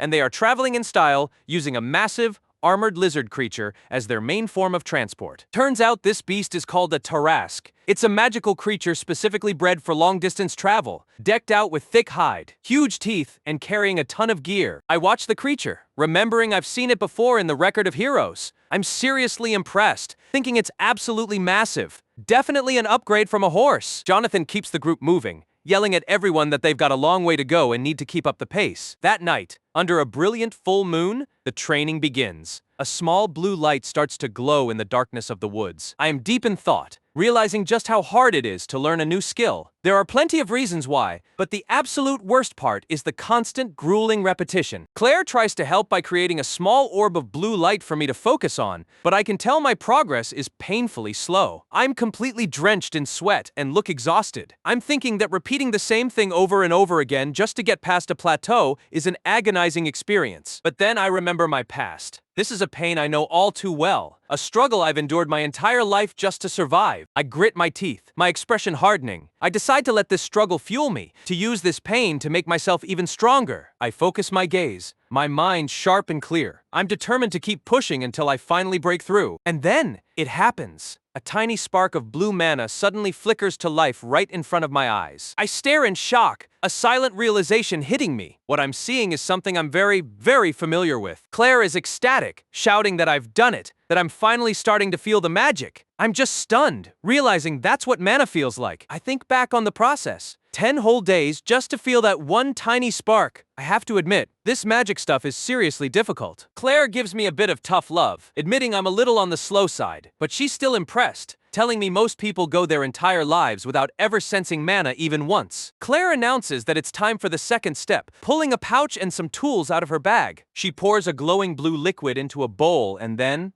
without a hint of hesitation, tells me to take off my clothes. The camera zooms in on Claire's face as she repeats the instruction. She's dead serious. Not a hint of a joke in her expression. I'm completely caught off guard. I just stand there with a look of pure confusion, trying to process what she just told me to do. The scene pulls back to show the two of us alone in the moonlit forest, which is setting a very strange mood for a magic lesson. Claire dips her fingers into the glowing blue liquid. I watch with a very concerned expression and ask her, "What exactly do you plan on doing?" Turns out, she's creating a path to infuse mana directly into my body by drawing a massive, intricate magic circle right onto my bare back. The circle is complete, glowing with a faint blue light. Claire tells me she's about to inject the magic, and I need to focus on absorbing it carefully. I give a firm yes, bracing myself for whatever comes next. Claire places her hand on the circle, and it immediately explodes with blue light and crackling sparks. I gasp in shock as my entire body erupts in an intense blue aura. I can feel the power coursing through me. The whole thing is a massive spectacle. I'm sitting in the middle of a swirling pillar of blue mana. The light's so intense it's almost hard to see me. From my perspective, it feels like something thicker than blood is flowing through my entire body. It's an intense, overwhelming sensation of pure power. Claire asks me how it feels and if I can sense the mana. My body is still crackling with energy, but I confirm that I can feel something flowing through me. Claire starts to explain that there are 3 basic stages to magic, looking like a seasoned professor giving a lecture. The 3 stages are laid out on a diagram of my back. First is sensing the mana, second is containing it, and third is actually using it. Claire tells me that since I've succeeded in the first step, it's time to move on to stage 2. She explains that she's going to control the mana and direct it toward my heart. All I have to do is try and hold on to it. I grit my teeth, sweat pouring down my face as I prepare myself to contain the wild mana now swirling inside my body. Claire yells, "It's time!" unleashing the full force of her power into the magic circle. A massive pillar of blue light erupts from the magic circle on my back, shooting straight up into the night sky. Suddenly, a vision flashes in my mind. A horrifying, giant green praying mantis appears in a splash of black ink. This is a glimpse into my mental world. The mantis is shown in full, its massive bladed arms looking absolutely lethal. This is the monster that's been lurking inside my soul. The view zooms in on the mantis's head, revealing multiple glowing red eyes. It's an unsettling and terrifying sight. Just as suddenly,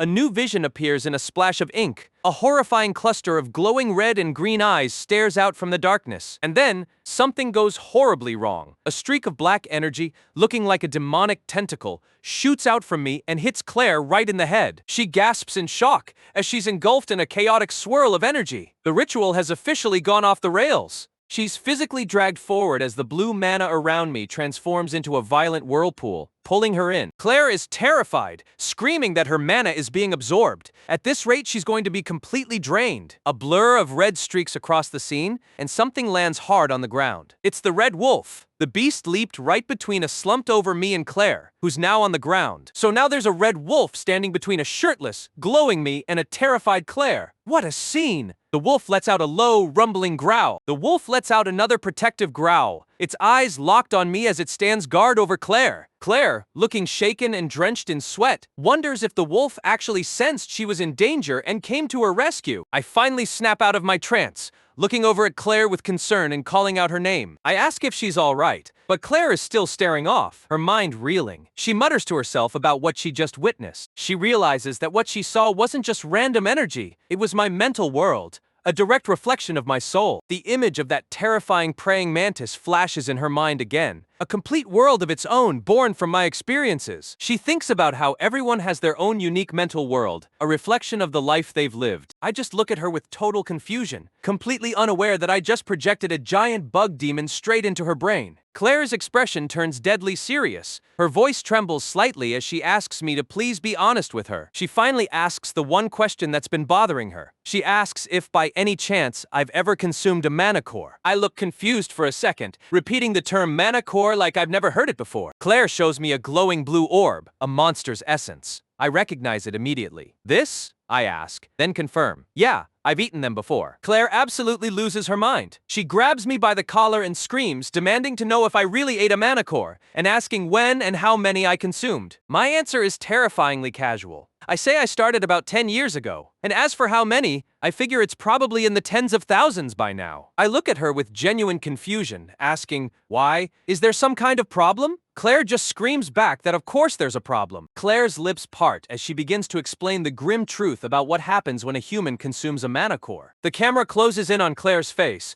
her expression a mixture of terror and pity. She's about to drop a massive truth bomb on me. Her voice is low and serious as she begins to explain. If a human consumes a manicore, one of two things will happen. They either lose their sanity, or they turn into a monster. Every world has its legends, and in this one, it's all about karma, or as some like to call it, retribution. It's a dark, heavy energy that lingers in the shadows, waiting for its next host. See this deer? It looks innocent enough until you notice the glowing eyes and the blood dripping from its mouth. Living beings that soak up this karma don't just get stronger, they mutate, gaining bizarre and terrifying new abilities. And right at the center of all that twisted energy is a monster core. It's a literal nucleus of accumulated karma, pulsing with a power that's both enticing and incredibly dangerous. Back on the road, our crew is making tracks towards 4th Pioneer City. I'm leading the way with Jonathan, but Claire is trailing behind, clearly lost in some pretty heavy thoughts. She's got that look in her eye that says something is seriously bugging her.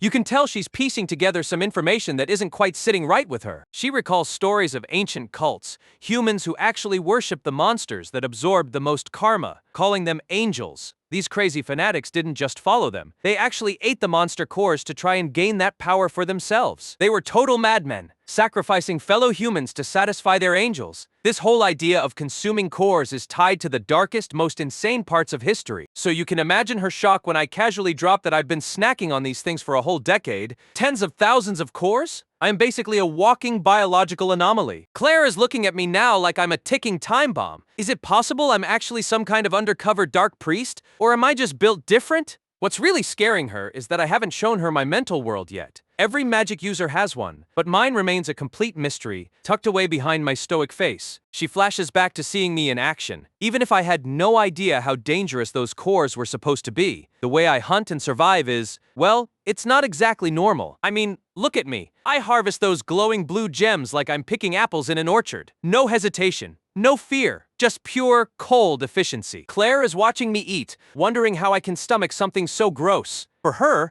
it's a terrifying relic of madness. For me, it's just lunch. This guy is a total enigma. I don't fit into any of the boxes Claire has for how people in this world should behave. I'm truly a mysterious man. She finally snaps and grabs my arm, pleading with me to stop. She's terrified that my luck is going to run out, and I'm literally going to turn into a monster right in front of her. I just look at her, completely unfazed. In my mind, she's talking about death and monsters, but I'm right here, perfectly healthy and stronger than ever. I'm starting to think her official info might be a bunch of nonsense. But then I think about it. The coldness I felt after killing those thugs, that constant nagging urge to find the next fight. Is that me? Or is it the karma talking? For just a second, my eye flares a deep, menacing red. I'm questioning everything now. Are these monster cores actually rewriting who I am from the inside out? I try to brush it off by saying, I'll try, but Claire isn't having it. She screams at me that trying isn't enough. I need to stop, period. Then she drops the ultimate threat. Keep eating those cores, and I can kiss any dreams of learning magic goodbye. That actually gets a reaction out of me. I stop dead in my tracks. Suddenly, the risk of death is secondary to the risk of losing out on new powers. Claire is just face-palming at my skewed priorities. She sighs and explains the technical side. In my current state, my internal mana is so messy that mana manifestation, the flashy stuff, is going to be a nightmare to learn. But she mentions a silver lining. I should still be able to handle mana arts. My ears perk up immediately. Mana arts? Now that sounds like something I can use. I'm already curious. My mind racing. If I can't be a traditional mage, maybe becoming a mana-infused warrior is the next best thing. The conversation is cut short as we finally arrive at 4th Pioneer City. It's a massive, sprawling fortress of stone and industry, towering over the landscape. The city square is absolutely packed. It's not just busy, it's like every mercenary within 100 miles decided to show up for the same party. The crew takes in the scene, and even Jonathan is impressed. He notes that the sheer scale of this request is unlike anything he's seen before. And then we see why. Overseeing the whole operation is a literal holy knight. Just catching a glimpse of that silver hair is enough to tell you this is high-level business. That's Holy Knight Raymond, walking through the crowd like he owns the place. He radiates an aura of pure authority and discipline. I am instantly locked onto him. I can feel the intense aura coming off the guy from across the square. I know a true powerhouse when I see one. One look into those cold blue eyes and I know this guy is no ordinary human. I'm looking for a teacher for these mana arts, and I might have just found the perfect candidate. I ask Jonathan why the crowd is so insane, and he explains that the request comes from the Golden Bug. That name usually means serious money is involved. Being myself, I ask if Golden Bug is some kind of rare insect monster. Claire just lets out a tired sigh. I really need to learn that there's more to the world than just things to hunt. I give her a confused look, honestly not getting why she's so annoyed. To me, everything is either a predator or prey until proven otherwise. Jonathan clarifies. The Golden Bug isn't a monster. He was a business tycoon. We're talking one of the richest, most influential men in the entire region. But there's a catch. He recently kicked the bucket quite suddenly, and in a world like this, suddenly usually means someone helped him along. I ask if it was a hit, but Jonathan says the rumors are all over the place. Nobody knows the truth for sure, which only adds to the tension. Since the old man is dead, he's left behind 2 sons and a whole lot of questions. The crowd is waiting to hear how the inheritance is going to be handled. The actual request? It's moving the tycoon's massive fortune into the city's barrier. We're talking wagons full of gold and rare artifacts. No wonder every sellsword in town showed up. Moving a treasure that big is a high-risk, high-reward job that everyone wants a piece of. Suddenly, an official calls out for the Black Marlin group. Jonathan is surprised. We actually got noticed in this sea of mercenaries. He grabs me and tells me to come along, calling this the most important moment. I'm just confused as to why I'm being dragged into the spotlight. Jonathan doesn't hold back, introducing me to the officials as their top power, the legendary man who tamed a werewolf and soloed a mad skull. He's really selling it. The crowd starts whispering, doubting that this plain-looking kid could actually be the rumored head crusher. They're expecting a giant, not some lean mercenary. I'm cringing hard at that nickname. Head crusher sounds like a low-budget villain name. But Jonathan tells me to just shut up and look cool so we can get a better paycheck. Holy Knight Raymond gives us a long, silent stare. He's clearly evaluating whether I'm actually worth the hype Jonathan is building up. It works. The official announces we're getting 100 gold coins for the job. We depart at sunrise, and I can practically see the dollar signs in Jonathan's eyes. Jonathan is absolutely hyped, but I'm just suspicious. Why pay 100 gold just to move some luggage? There's gotta be a catch I'm not seeing yet. Jonathan explains the mercenary business. Half the pay is for the actual work, and the other half is for the name value. Fame is a currency all on its own. He gives all the credit to my new nickname. Apparently, being known as the Head Crusher just bumped our market value into the big leagues. I have a mental image of actually crushing a monster's skull with my bare hands. I'm realizing exactly what kind of reputation I'm building for myself. Jonathan confirms it. The name literally means I crush the heads of anything I fight. It's brutal, catchy, and apparently very profitable. I just let out a tired sigh. I think whoever came up with that name has the absolute worst sense of style, but hey, I'm not going to turn down the extra gold. The rest of the mercenaries are buzzing about the jackpot pay. Jonathan is grinning from ear to ear, clearly feeling like he's already won the lottery. My gaze is fixed on the Holy Knight on the platform. I'm not thinking about the money, I'm thinking about how to get that guy to teach me mana arts. That evening, the party moves to the mercenary quarters. I can hear the roar of a crowd and the sound of a brawl coming from the courtyard. They've got a makeshift arena set up where the mercs are blowing off steam. It's loud, messy, and full of people betting on the next knockout. Inside the pit, it's a total bloodbath. These guys aren't holding back, delivering brutal strikes that would put a normal person in the hospital for weeks. Claire asks me if I'm really going to jump in there. She mentions that Holy Knights often pay attention to these arenas to find fresh talent that uses mana well. I'm wrapping my hands, looking more focused than ever. I'm going to use this pit to draw Raymond's attention. I tell Claire not to sweat it. I've got a plan. I know the Holy Knights are always on the lookout for anyone with real strength. If I can show them something they haven't seen before, I'm in. If I can get their acknowledgement, I won't just be another hired hand. I'll get the kind of special treatment I need to learn their secrets. I step into the arena, staring down a massive, muscle-bound opponent. I'm thinking this fight isn't even going to be a challenge for someone with my stats. This is more than just a brawl for me. It's a high-stakes audition. I need to dominate this ring so the Holy Knight has no choice but to notice me. The fight starts, and my opponent lunges in with everything he's got. You can practically hear the wind as the guy throws a massive punch. I don't even break a sweat, ducking under the strike with inches to spare. I'm moving on a completely different level of speed. The other guy tries to follow up, but I'm already a step ahead. I'm weaving through the attacks like a ghost, leaving my opponent swinging at thin air. I catch the guy's arm and head in a lightning-fast lock. It's over before the poor dude even realizes he's been caught. With a massive slam,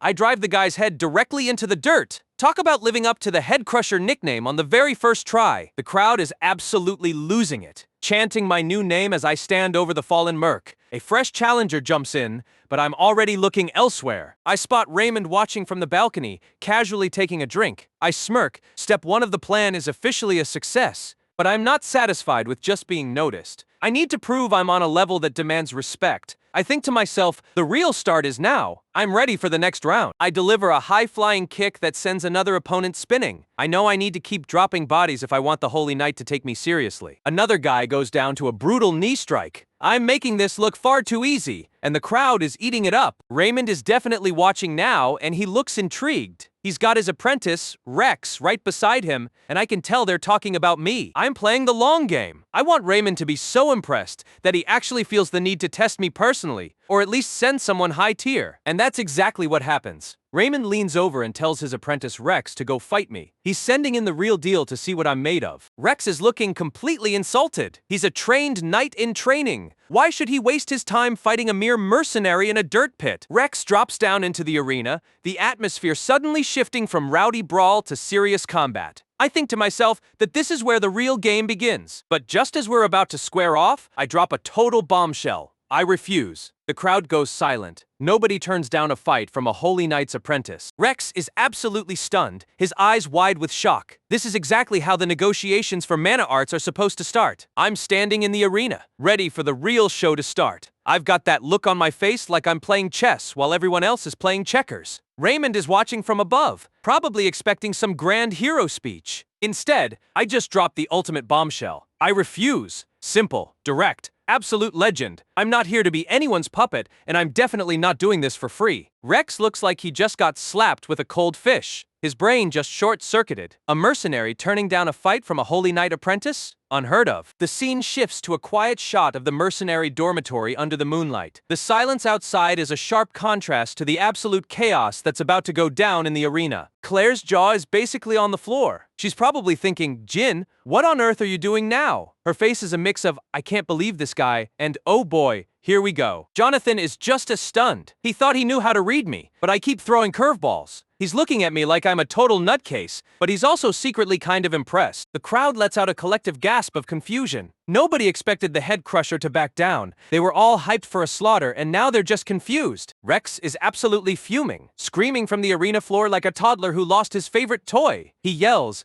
asking why I refuse. He's taking it as a personal insult, which, let's be honest, it totally is. Raymond stays cool as a cucumber, just observing with that stoic silver-haired gaze. He's realized I'm not just some thug, I'm a man with a very specific agenda. Raymond speaks up, his voice cutting through the noise. He calmly asks if I'm hurt, trying to find a logical reason for the sudden exit. He's playing the responsible adult role here. I just wave a hand dismissively, looking as relaxed as a guy on vacation. Not at all, I say. I'm perfectly fine. I just know my worth, and I'm not about to work for exposure. Raymond isn't buying it. His brow furrows as he asks again why I'm refusing the duel. You can tell he's starting to get a little annoyed by the games. I spell it out for them. I'm a mercenary. I chase money and power. I basically tell Raymond that since I'm fighting a big-shot Holy Knight apprentice, there needs to be something in it for me. A predatory grin spreads across my face as I suggest we make a bet. I'm turning a formal duel into a back-alley gamble, and I am absolutely loving every second of it. Raymond stays professional, noting that for a bet to work,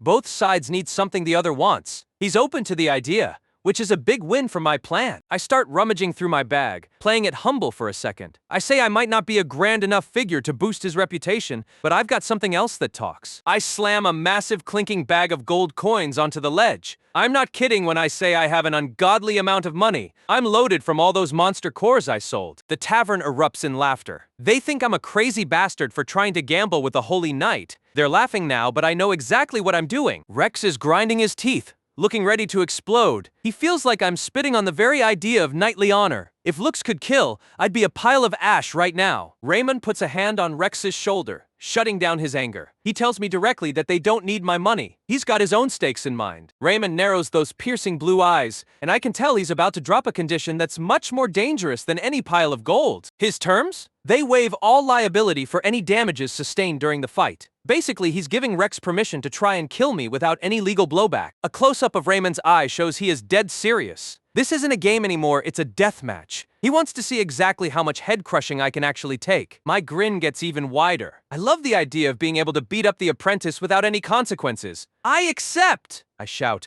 I'm already thinking about the mana arts lesson I'm about to get. The arena goes quiet as we square off. It's the classic David versus Goliath, except David has a bag of gold and a very questionable moral compass. Rex looks like he's trying to set me on fire with his mind. He's trembling with rage, his eyes locked onto me like a predator. He's determined to make me pay for the insult. I just stand there, looking as bored as a guy waiting for a bus. My calm is the ultimate provocation. I'm totally in his head, and I know it. The crowd goes wild as the fight is officially on. People are screaming for the head crusher and betting their entire fortunes on me. The atmosphere is electric. Jonathan is looking pretty stressed, telling me to give a signal if things get too dangerous. I just wave him off with a casual, "Don't worry, I have ice in my veins." With a confident smirk, I mutter, "I'll win." I'm not just confident, I've already planned out the next 10 minutes of Rex's life. Rex asks Raymond how far he should go, and Raymond gives the order to give it his all. He's not holding his apprentice back anymore. This is going to be brutal. Raymond's face is a mask of serious observation. He knows I won't be an easy opponent, and he's curious to see what kind of refined force this mercenary is hiding. Rex lets out a shout as golden mana begins to swirl around him.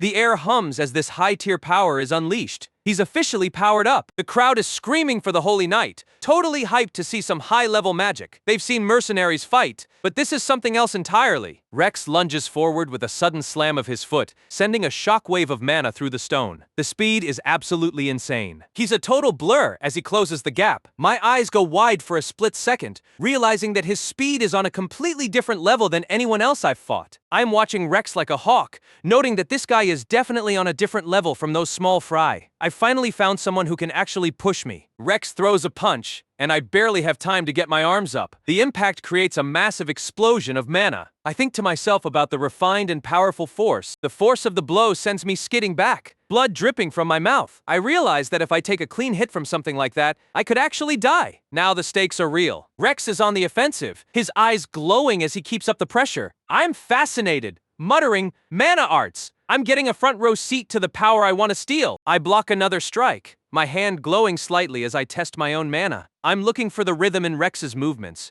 trying to understand how the arts work. Rex is absolutely pummeling me. Hits raining down with a barrage of heavy thuds. I'm being forced back, but I'm still standing. The sheer volume of attacks is starting to take its toll. I'm being pushed across the arena, barely keeping my guard up as Rex pours on the heat. I wipe blood from my face, looking a bit beat up but still in the game. Rex stops for a second and asks, "Was your name Jin?" He's feeling smug now. He starts talking trash, calling me a wild beast and promising to make me regret looking down on a holy knight. He's got that classic villain monologue energy going. The crowd is murmuring, surprised to see the head crusher being pushed back like this. Jonathan looks worried, realizing that even an apprentice holy knight is on another level. Claire's face is a mask of pure concern. She's whispering my name to herself, probably wishing she could jump in and help, but she knows she has to trust me. Raymond stays perfectly calm, just watching the fight with that analytical gaze. He's noticed something that the rowdy crowd hasn't. Rex keeps the pressure on, throwing a series of lightning-fast punches with heavy thuds. I'm just dodging and blocking, focused entirely on defense. I get a close-up blocking a punch right next to my ear. I'm calm, my eyes tracking every movement. I'm not panicking, I'm studying. Raymond narrows his eyes, thinking to himself about this strange feeling. He's realized that my style has suddenly changed. He recalls how I took down the other mercenaries in one strike without dragging it out. He's wondering why I'm being so passive against Rex. A close-up of Raymond's eye reveals his suspicion. He's starting to think I'm holding back, waiting for a specific moment to strike. He wonders if I have something up my sleeve. Rex lets out a gigantic roar. He's putting everything he has into one final mana-charged blow. He thinks he's about to end the fight. He throws a massive golden mana fist that looks like it could level a building. It's a total finisher move,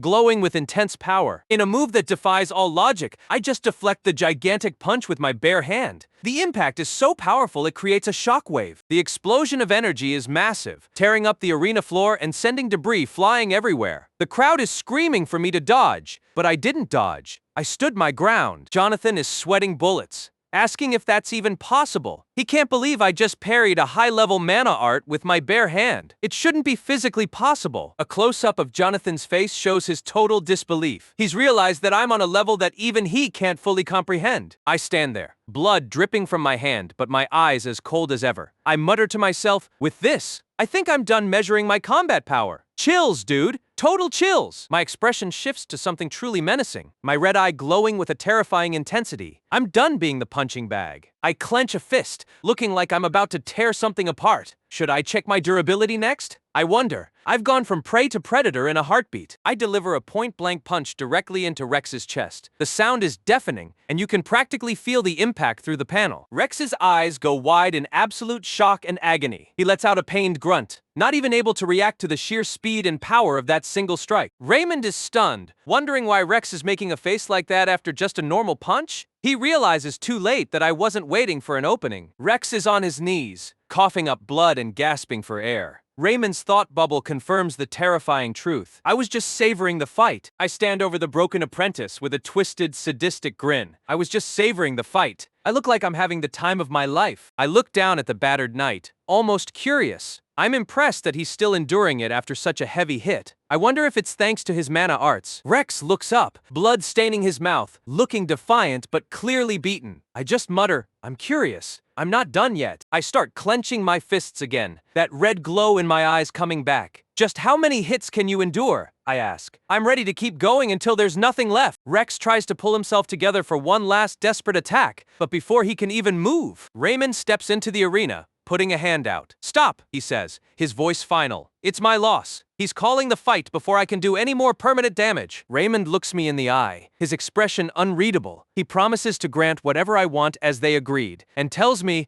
let's end it here. The business is over. I just stand there in the silence, looking a little disappointed that the fun had to end so soon. I'm already thinking about my next move. I crack a small smirk, thinking to myself that my plan worked. I don't finish the thought, but you can tell I'm satisfied with the outcome. The crowd goes absolutely berserk. They're screaming for the head crusher, totally won over by my brutal victory. I'm officially the biggest name in town now. The scene shifts to a moonlit shot of the Golden Bug Wolf's mansion. It's a massive, elegant building, but something feels very off about it. Inside, a gluttonous man is absolutely gorging himself, food flying everywhere as he chows down. It's a gross, messy display of excess. We meet the two sons of the tycoon, Derek and Cedric. They're eating like animals, surrounded by half-empty plates and spilled wine. It's a total mess. Derek is complaining through a mouthful of food about how long it's taking to get inside the city walls. He's cursing out the Order Alliance, clearly impatient and entitled. Cedric agrees, his face covered in sauce as he talks trash about the Alliance, calling them all talk and no substance. These guys are clearly the spoiled brat type. Cedric grabs a massive handful of noodles, looking nervous as he asks if they will be okay until then. Something is definitely worrying him. The final shock. The brothers are in the dark, and we see their backs are covered in glowing, pulsating blue growths. They say they just have to pray their bodies hold out. A close-up of the growth reveals it's a cluster of those same blue mana cores, embedded directly into their flesh. They're mutating. What on earth have they been doing? Raymond stands alone in a sun-drenched clearing before a massive ancient tree, his silhouette glowing with an ethereal white light. This is the start of my lesson on mana arts. He explains that it's a fundamental skill used to reinforce one's entire physical frame or even their weaponry. It's the difference between a regular soldier and a powerhouse. Raymond grips the hilt of his heavy stone sword, golden energy swirling around his hand like a miniature storm. He notes that at the peak of mastery, the results are truly devastating. With a massive sacred flame slash, Raymond unleashes a wave of golden energy that obliterates the base of the massive trees in front of him. Talk about a power move. The impact is massive, sending a cloud of dust, leaves, and terrified birds into the air with a heavy thud. The sheer force of the strike is undeniable. Raymond calmly sheathes his sword as the dust begins to settle. He looks completely unbothered, like he just finished a light stroll instead of leveling a small forest. Rex is standing on the sidelines, clapping like a total fanboy. He exclaims, "Incredible! Magnificent! He's really laying on the praise!" Raymond puts a hand on Rex's shoulder, telling him to switch in. He wants his apprentice to show the rookie how it's done. Rex is more than happy to oblige, running off with a cheerful wave. He says, "Yes, sir," and wishes me good luck. He's clearly trying to stay on his mentor's good side. I stand back with my hands in my pockets, watching with a skeptical look. Mutt is perched on my pack, looking just as unimpressed as I am. I stare at the shattered tree stumps, deep in thought. I'm wondering if that's really all there is to these high-tier mana arts. I'm being a total hater here, thinking to myself that a skilled warrior should be able to cut that much without needing some fancy special technique. Raymond walks up behind me, snapping me out of my thoughts. He commands me to focus now that I've seen it firsthand, ready to start the actual training. Raymond stands behind me, adjusting my posture. He explains the mechanics. It's like tensing a muscle or watching your veins bulge when you flex your arm. He closes his eyes and continues the lecture. He says that I must seize and hold the mana within my muscles, emphasizing the control required. I close my eyes, trying to find the flow. I note to myself that this part of the theory is pretty much exactly what Claire taught me earlier. I open one eye, a small blue spark of energy flickering near my face. I mutter, "Wait!" feeling a sudden change in my internal energy. Boom! A massive surge of blue mana erupts around me, swirling violently. I'm genuinely shocked,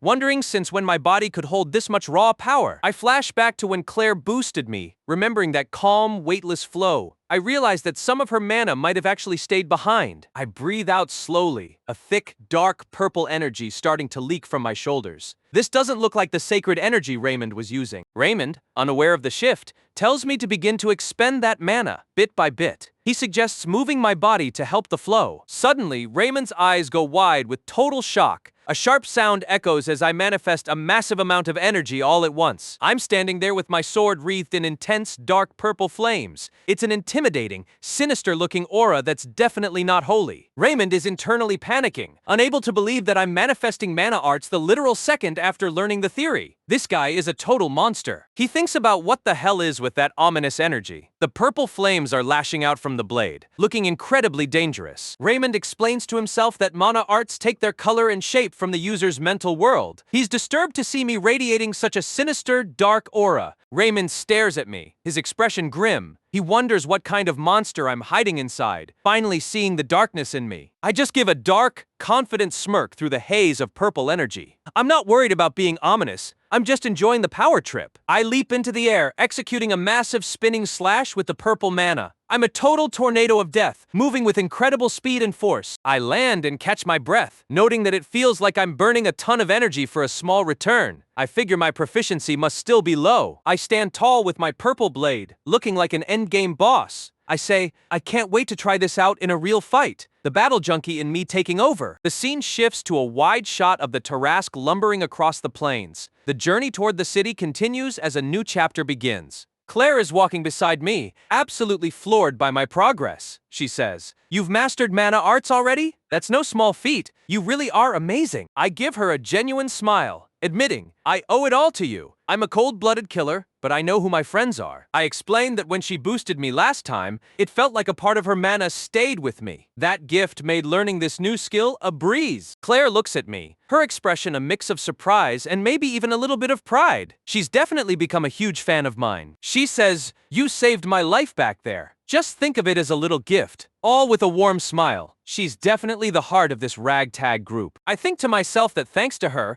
I got the hang of this pretty fast. I'm looking much more confident in my abilities now. Suddenly, a horse's butt enters the frame as someone rides up with a confused expression. Looks like our quiet conversation is about to be interrupted. It's Rex, and he's looking incredibly salty. He tells me not to slack off on my training and to show some gratitude to Raymond for wasting his time. Claire and I watch him ride away, and I wonder what his problem is now. I correctly guess that he's still just salty about losing yesterday. I crack a dark smirk. "That's fine by me," I say. I was starting to get bored anyway. I'll rattle his cage a bit and bait him into a rematch. Big mistake, Rex. A close-up shows someone likely a soldier delivering a heavy slap to a horse's flank. Things are starting to get rowdy. The horse freaks out and rears up with a loud neigh. The soldier is struggling to keep it under control while everyone else watches the mess. Raymond rides up on his horse, looking over his shoulder. He apologizes to me, trying to maintain some order amidst the chaos. Suddenly, a loud, angry shout rings out from the Tarask's wagon, calling them useless idiots. It's the sound of entitled brats throwing a fit. Inside the wagon, things are being smashed. A voice yells, "I'm starving! Get the food out here now!" Talk about a bad client. Raymond and I both look over at the wagon. I ask, what's all the racket? I'm already losing my patience with these guys. Raymond explains it's just the clients, the Golden Bug's sons throwing another tantrum. He looks like he's dealt with this about 100 times today. We see a flashback of the brothers absolutely gorging themselves on food and booze. Apparently, they haven't stopped eating since their old man died. Raymond gives me some advice. Best to just ignore them. Thinking about it will only give you a headache. He's clearly checked out of the customer service part of this job. I'm not so sure. I think stress eating is a massive understatement for what I'm sensing. I've got that something feels wrong look in my eye. A gross shot shows one son shoving food into his maw with a series of sickening gulps. The pressure in the air is starting to get noticeably heavier. The son's face is mutating into something horrific, with extra eyes and a distended mouth. He grunts as the transformation accelerates. I narrow my eyes, my expression becoming deadly serious. I realize a monster is about to burst out. The hunt is about to start. An extreme close-up of my eye shows a sudden realization as I sense the shift. A heavy thud indicates something just shifted inside the wagon. The Tarask lets out a massive roar as it rears up, bucking its head in pain. Even the giant beast can tell there's a parasite inside it. One of the mercenaries is panicking, shouting and asking what's happening. The whole caravan is starting to fall apart in the chaos. The Tarask is thrashing around like crazy, its long tongue hanging out as it lets out another agonized roar. This is a total disaster. Raymond is on his horse, shouting for a report. A soldier frantically explains that the Tarask carrying the clients is the one going wild. Raymond realizes the danger, thinking of the Golden Bug's sons. He knows if those brats die, the whole mission is a wash, and their reputation is ruined. He immediately shouts for Rex to move in and provide support. It's time for the Holy Knights to actually do their jobs for once. Raymond draws his sword, and it glows with an intense golden light as he prepares a high-level strike. The air is vibrating with mana. He leaps from his horse, swinging a massive arc of light with a sharp crack. He yells that the client's safety is paramount, and to subdue the Tarask by killing it. The soldiers scramble to obey, shouting that they understand as they prepare their own heavy-duty gear to take down the massive transport beast. A series of massive spears or stakes slam into the Tarask's side with a sickening squelch. They're trying to pin it down before it can do more damage. The transformation is complete. A horrific, fleshy tube with a giant circular mouth and rows of teeth bursts out of the wagon, letting out a piercing shriek. Claire and I watch the horror from the ground. Claire is absolutely terrified, asking, "Is that an abomination?" It's a literal nightmare. Close-up of Claire looking pale. She explains the lore. It's a human who has been warped into a beast by the Magyung's karma. Total body horror. I look on, my red eye glowing with a predatory focus. So that's what they call an abomination, I identify. I'm not scared, I'm just identifying a new target. Close-up of Raymond's mouth as he inhales, focusing his mana for a decisive blow. He's about to show everyone why he's the master. Raymond is mid-air, his sword looking like a pillar of golden light as he clashes with the massive monster head. A sharp crack shows the impact. He carves directly through the fleshy horror, silhouetted against a massive explosion of golden light. He's literally shredding the monster. The beast is sliced completely open, blood and slime spraying everywhere. Raymond is a total blur of motion,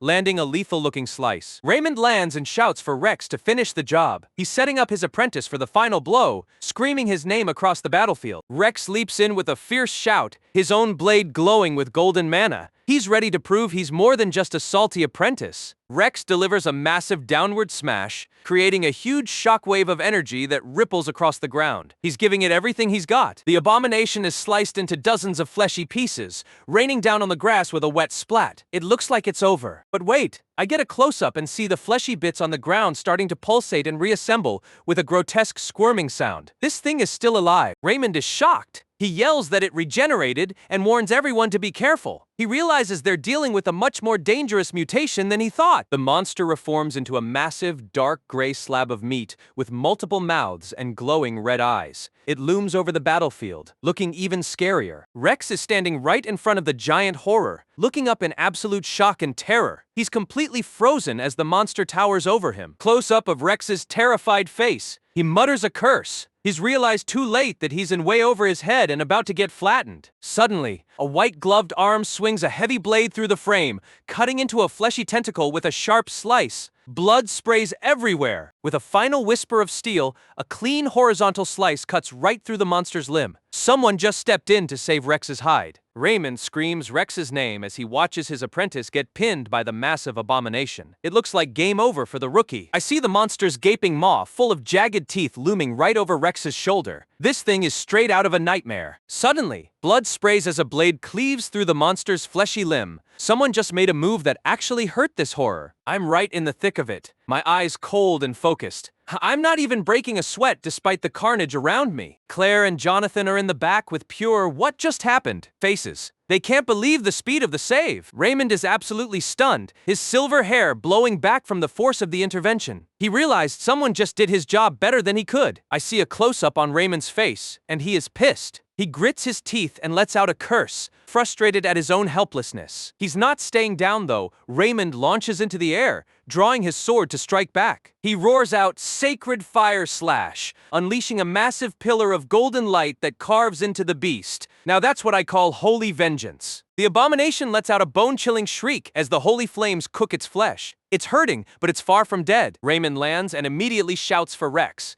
He's desperately trying to make sure his student is still in one piece. He's reaching out while mid-combat, yelling for Rex to hold on, that he'll save him soon. The man is a hero, through and through. Massive, slimy tentacles shoot up from the ground, dwarfing Raymond. It looks like he just walked into a trap. I look on with a grim expression, noting how desperate things are getting. I know words won't win this fight. The tentacles whip through the air, creating a chaotic web of gray flesh. Raymond is doing his best to dodge, but he's surrounded. I make my move, slicing through several tentacles with a blur of my blade. I'm systematically dismantling the monster's reach. With a heavy thud, I grab both Raymond and Rex and clear the danger zone. I'm basically playing bodyguard for the entire Holy Order right now. Raymond slumps to the ground, exhausted. He was at his limit, and he knows it. One of the mercenaries is panicking, asking if they're all going to die because the Holy Knight is down. Morale is hitting rock bottom. The abomination starts to wriggle and reform its body. It's like trying to kill a mountain of angry Play-Doh. It lets out another deafening roar as I observe that this abomination was once a human. Talk about a bad hair day. I get a close-up on the monster's face. It's got these eerie, glowing red eyes and multiple misshapen mouths. Pure body horror. I stare it down, my own red eye glowing. I'm wondering if I'll end up looking like that if I keep snacking on monster cores. I brush the worry aside. It won't solve anything. My first priority is to get rid of that abomination. I am a whirlwind of steel, delivering rapid-fire slashes that tear into the monster's hide. I'm not giving it a second to breathe. The monster's incredible digestion and endless regeneration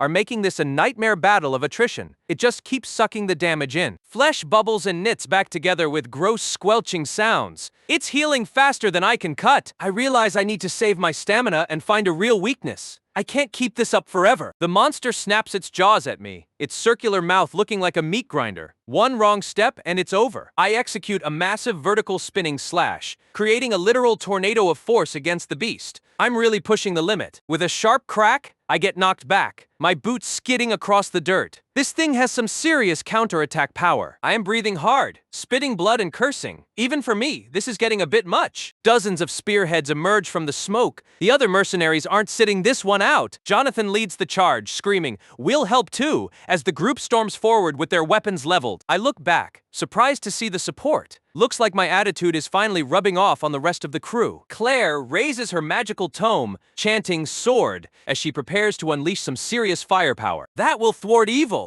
A massive burst of blue energy erupts around her, looking absolutely divine. Magic ripples along the ground, hitting the monster's tentacles and turning them into crumbling gray mush. The mercs shout that the monster's regeneration is slowing down thanks to the magic. It's time for a coordinated beatdown. I let out a fierce roar as I ready myself for another round. The tide is finally turning. I crack a smirk, thinking to myself that my team isn't bad at all. I expected them to be scared out of their minds, but they're stepping up. Chunks of monster flesh fall to the ground. The crew is actually making progress, hacking the beast apart piece by piece. Suddenly, Purple lightning-like energy starts crackling over the monster's body. Something is shifting, and it doesn't look good. My eyes go wide. I can sense it. The creature's energy just completely changed into something way more unstable. The flesh starts to melt and reform, showing agonizing human faces where there should be muscle. It's disgusting. Faces emerge on the abomination's shoulders, screaming in silent agony. It's a total horror show. I recognize them as the golden bug's sons. They didn't just die, they were absorbed into this mess. The monster explodes into a flurry of long, whip-like tentacles that fill the entire panel. It's going into a blind rage. The tentacles lash out with incredible speed, looking like a giant, fleshy cage closing in on us. Jonathan barely blocks a strike, his eyes bulging as he yells a curse. The power behind these new attacks is on another level. The monster is stealing its severed flesh back, literally absorbing it from the ground to heal instantly. It's a literal nightmare loop. I'm a blur of motion in the air, dodging tentacles by a hair's breadth. One mistake and I'm lunch. I get a close-up of the monster's gross, oily skin as it prepares another massive attack. I clash with a giant fleshy arm, my blade letting out a loud clang. The friction is creating sparks as I hold my ground mid-air. The monster's face is right in mine, screaming with black tears running down its eyes. It's beyond mad at this point. I land another heavy clang of a strike, my sword looking tiny compared to the monster's arm, but I'm pushing back. I land with a thud and skid next to Jonathan. He asks if I'm all right, and I warn him that this thing just got a massive power boost. The monster towers over us,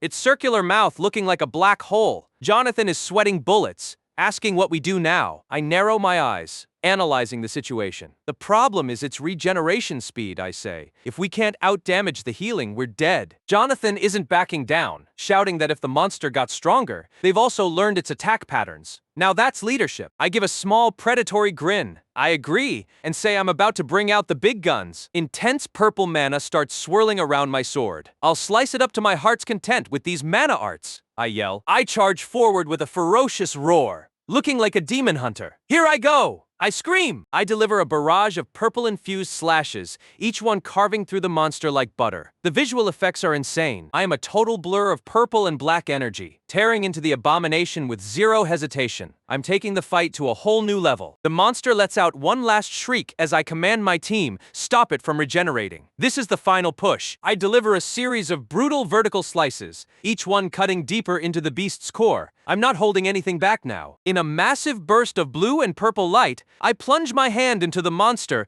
and rip out its internal core. I let out a cold, final declaration, it's over. My red eye is glowing intensely through the smoke. I stand triumphantly over the dissolving remains, holding the glowing blue core high. The boss is officially down. Jonathan and his crew are panting heavily, leaning on their weapons. They're exhausted, battered, but they're alive. Claire and Raymond watch from the side, looking completely worn out. They've witnessed a level of power they probably can't even fathom. Two more blue cores fall to the ground with a soft thud. The golden bug's sons are finally free, but there isn't much left of them. The cores lie in the grass, pulsating with a faint, dying light. It's a grim reminder of what we were dealing with. The tavern erupts in cheers. The men scream, "We won!" realizing their reputation is about to go through the roof. I stand in the middle of the cheering crowd, but I don't look happy. My heart is pounding heavily in my chest. Close up on my face, covered in blood and grime. I'm staring at something in the distance with a serious, unreadable expression. I get a close-up of the glowing blue internal core in my hands. It looks beautiful and terrifying all at once. Jonathan puts a hand on a soldier's shoulder, celebrating their survival. He calls him a rascal and celebrates that he survived too. Everyone is riding high on the win. In the shadows of the trees, a mysterious woman with long red hair is watching everything. She's definitely not one of the mercs. She looks at the remains of the golden bug's sons,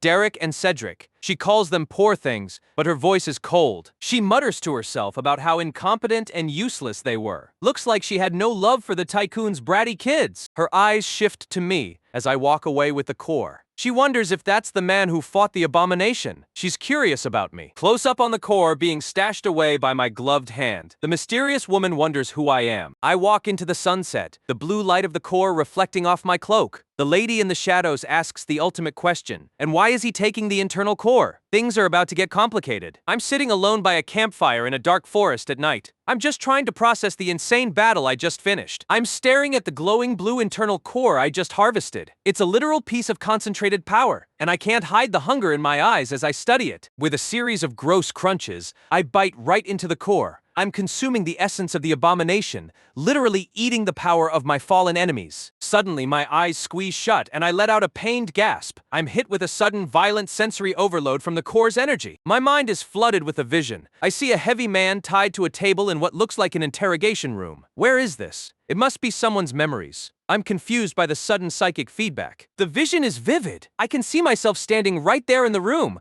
watching the scene unfold like a ghost. I've tapped into the memories of the thing I just ate. A mysterious woman's voice speaks, saying that the death of the golden bug was simply the result of his own incompetence. The man on the table is clearly one of the tycoon's sons, and he's terrified. The man, Derek, can only let out muffled screams as he struggles against his restraints. The woman stands over him, looking cold and predatory. The woman leans in close, telling Derek to show her how special he is. She's giving him an ultimatum: prove your worth or die. It's a chilling scene of pure ruthlessness. With a sinister smirk, the woman pulls out a small glass vial. She's about to perform some kind of dark experiment on the defenseless man. Derek's eyes bulge in terror as he sees what's coming. His muffled screams become more desperate, but the woman is completely unmoved. The transformation begins with a blood-curdling scream. Derek's face is being overwritten by twisted black veins and glowing blue light. This is the exact moment he was turned into an abomination. I snap back to reality, my eyes flying open as I gasp for air. The vision was so intense, I feel like I was actually there. I start gagging, white fluid dripping from my mouth with a retching sound. Eating concentrated misery and horror is definitely starting to have some nasty side effects. I lunge away from my campfire, desperately trying to put some distance between myself and the mental feedback. I'm a total mess right now. With a series of pained heaves, I collapse to my knees and vomit. Consuming that specific core was a massive mistake, and my body is letting me know. I am panting heavily, sweat pouring down my face. I mutter to myself, it happens very rarely, trying to regain my composure. I slump against a tree, totally drained. I realize that sometimes, when I eat a core, I don't just get power, I absorb the victim's final, traumatic memories. I stand back up, my expression hardening as I remember the details of the vision. I realize I just saw exactly how the golden bug's sons were turned into monsters. I think about the woman in the vision and how she said humans need to be affected by karma to become monstrosities. I'm putting the pieces of a very dark puzzle together. The woman in my vision was definitely no ordinary person. Her presence was intense, and her methods were beyond cruel. My eyes narrow as I reach a startling conclusion. I wonder, could that woman be a dark priest? I've identified a new high-level threat in the region. Suddenly, Claire appears through the trees, calling my name. She says we need to leave now, sounding urgent. I'm caught off guard, trying to hide how much I'm sweating. Claire notices immediately, asking, "Why are you looking so worn out?" Claire is suspicious. "Did something happen? Did you eat another inner core?" she asks, knowing me way too well. "It's nothing," I say, walking past her. "I've decided to keep it a secret for now and handle this dark priest info on my own." The mysterious red-haired woman is still watching us from a distance, leaning casually against a tree. She has a look that says she knows exactly what I just did. I get a close-up on her face, and she's looking right at me with an analytical gaze. She's definitely intrigued by the mercenary who can stomach monster cores. She watches us leave the campsite, her eyes never leaving me. She's playing the long game, waiting for the right moment to make her move. The woman gives a slight smirk, her eyes narrowing with a look of pure mischief. She's found a new toy to play with. The scene shifts back to the group. Jonathan, Raymond, and Claire are all gathered together. The atmosphere is heavy after the loss of Rex. The mysterious woman thinks to herself that it's ironic to see a guy who wolfs down raw inner cores doing the same work as the Cult Alliance. She's seeing right through my secrets, she mutters. I'm curious, her expression becoming truly predatory. She's already anticipating their next encounter. She looks toward the path we're taking and wonders aloud, when we meet again, will we be allies or enemies? It's an ominous promise of things to come. The title card appears over a shot of the rugged, mountainous landscape. The journey is far from over, and the stakes just got a lot higher. We jump to a funeral scene. Raymond is standing before a simple burial mound, looking completely devastated by the loss of his apprentice. Raymond says, "I pray to Ea, the god of harmony," his voice full of sorrow. He's honoring Rex's memory in the only way he knows how. Raymond speaks of Rex's bravery and his dedication to peace. He's giving a heartfelt eulogy for a student who died far too young. The camera pans out, showing the rest of the mercenaries and me standing in respectful silence. It's a rare moment of vulnerability for the battle-hardened group. I look on, thinking to myself that we only dueled once, but Rex looked so young. What a shame. I actually feel a twinge of genuine regret. Suddenly, a sharp sound echoes through the clearing. Raymond's head snaps up, his sharp blue eyes scanning the horizon. Raymond is genuinely startled, asking, "Is that?" as he points toward a nearby ridge, Something unexpected has just appeared. High up on the cliffside, silhouetted against the bright morning sun, is a familiar figure. Raymond gasps. A red wolf. The wolf lets out a low, rumbling growl as it stares down at the group. It looks majestic and terrifying all at once. Perched high above them, Raymond and the other mercenaries immediately drop to their knees with a heavy thud. They shout their thanks in unison. I'm just standing there with a massive question mark over my head. What are you guys doing all of a sudden? I ask,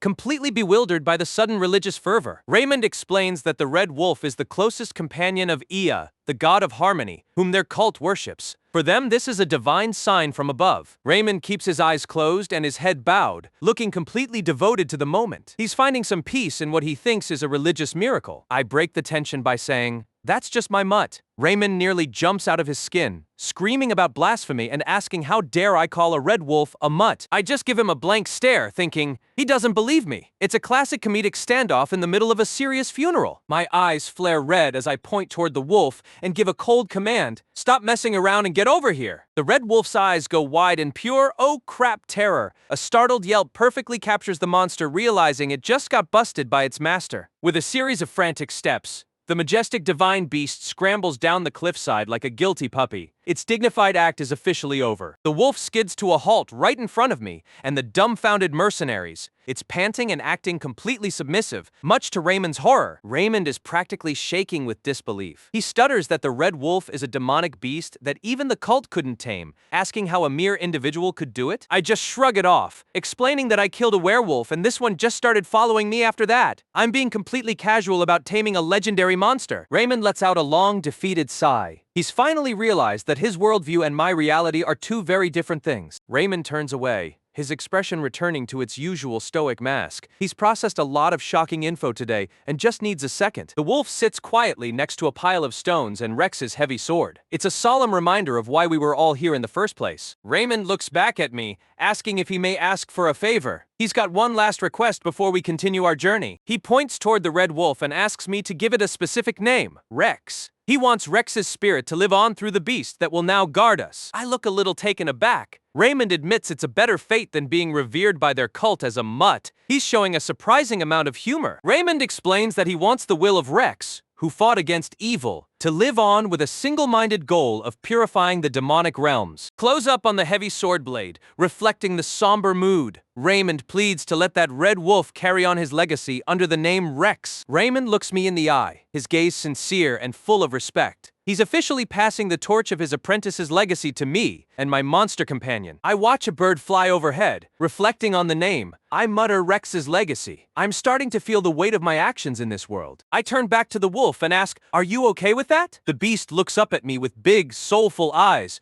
waiting for my decision. The wolf gives a firm nod with a little whimper. It seems even the monster is on board with the new heroic identity. "If you say so," I say, with a slight smirk. "I've officially accepted the name, and the red wolf is now officially Rex." Raymond looks genuinely relieved, a soft smile touching his lips. He says, "I understand. I will call the red wolf Rex. Thank you." Suddenly, a loud thud echoes as a mysterious figure appears in the distance. The group immediately goes back on high alert. Raymond and I both gasp in surprise. We've just spotted someone who definitely shouldn't be out in the middle of nowhere like this. A group of monks or high-level officials is walking toward us, led by an old man with heavy steps. Raymond stammers, "The Elder." I look on, confused. I think to myself that this must be one of the highest authorities in the region. This isn't just any old man. He's someone extremely important. The old man, identified as the Elder of the Third Pioneer City, gives a deep, formal bow. His presence alone is enough to change the entire vibe of the scene. Raymond is looking pretty rattled as he watches the old man approach. He stammers out the title Elder, recognizing the figure immediately. This isn't just any old man. He's a heavy hitter in the religious order. I stay stoic, but I'm thinking fast. I realize that if this guy is an elder, he must be one of the highest authorities in the region. I'm already measuring the potential threat. We get a full-body reveal of Elder Bao of Pioneer City number 3. He's rocking some massive prayer beads and a weathered bandana, looking every bit the seasoned warrior monk. With a series of heavy steps, Elder Bao walks toward the group. His presence alone is enough to silence the rest of the mercenaries. A group of soldiers or low-tier mercs are watching from the side, looking completely intimidated. A low rumble of fear shows they're practically vibrating with it. Raymond gives a respectful bow, welcoming the newcomer. He says, "The Elder has arrived. maintaining the decorum expected of a holy knight. Bao apologizes for the interruption, but he's here on official business. Raymond politely asks what exactly brings an elder out this far into the field. Bao gets straight to the point. He's come to investigate the death of the Golden Bug's sons. The news of the abomination incident has already reached the higher-ups. Raymond's face goes pale. He mutters in disbelief, sensing a very uncomfortable line of questioning is about to open up. Raymond looks back at me and the others, asking if Bao seriously thinks they were the ones responsible for the deaths. It's a tense moment of accusation and defense. My eyes narrow as I think to myself, so we're under suspicion. I know it's only natural for people to suspect mercs when a client dies while moving their fortune. Raymond defends his actions, asking if the evidence he provided wasn't enough. Bao admits the evidence was quite substantial, but he isn't satisfied yet. Bao gives a small knowing smirk. He's got that I know more than I'm letting on vibe that only old masters can pull off. He points out that how the sun transformed into an abomination remains a mystery. He's looking for the missing piece of the puzzle. With a sharp gesture,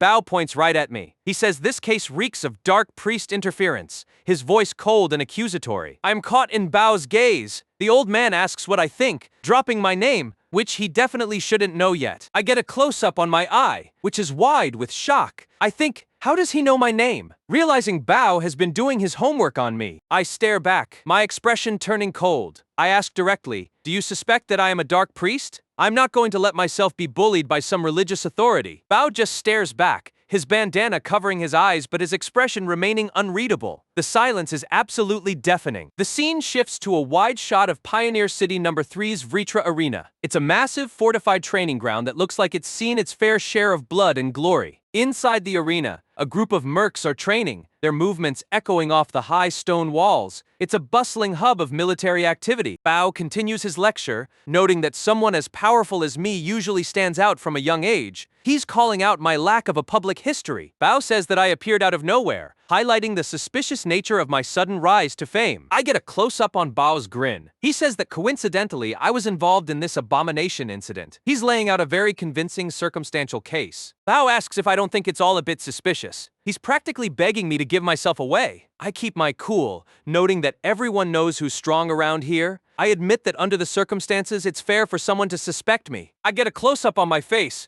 my eyes narrowing, but, I say, signaling that I'm about to turn the tables on the elder. I ask what all this talk of suspicion has to do with his duel against me. I've identified Bao's real motivation. He wants a piece of the action. Raymond jumps in, siding with me. He points out that I just finished a fight and am in no condition to duel. He's trying to be the voice of reason. Bao just gives a soft hum of amusement. He's completely dismissed Raymond's concerns. He's decided that a fight is the only way to get the truth. Bao asks if I'm saying I refuse to cooperate with the investigation. It's a classic power move equating a duel with legal compliance. Raymond looks baffled, thinking Bao's attitude makes absolutely no sense. Even he can see the elder is just being a battle junkie. I'm stuck in a tough spot. I think to myself that I can't exactly beat up someone who suspects me of being a dark priest just because I'm strong. I'm worried about making things worse. Bao looks me right in the eye, noting that fighting an old man might feel a bit awkward. He's taunting me now. Bao asks if I'm worried because of his age, a look of pure challenge in his expression. Suddenly, Bao explodes into a massive aura of golden energy. He roars, I appreciate your concern,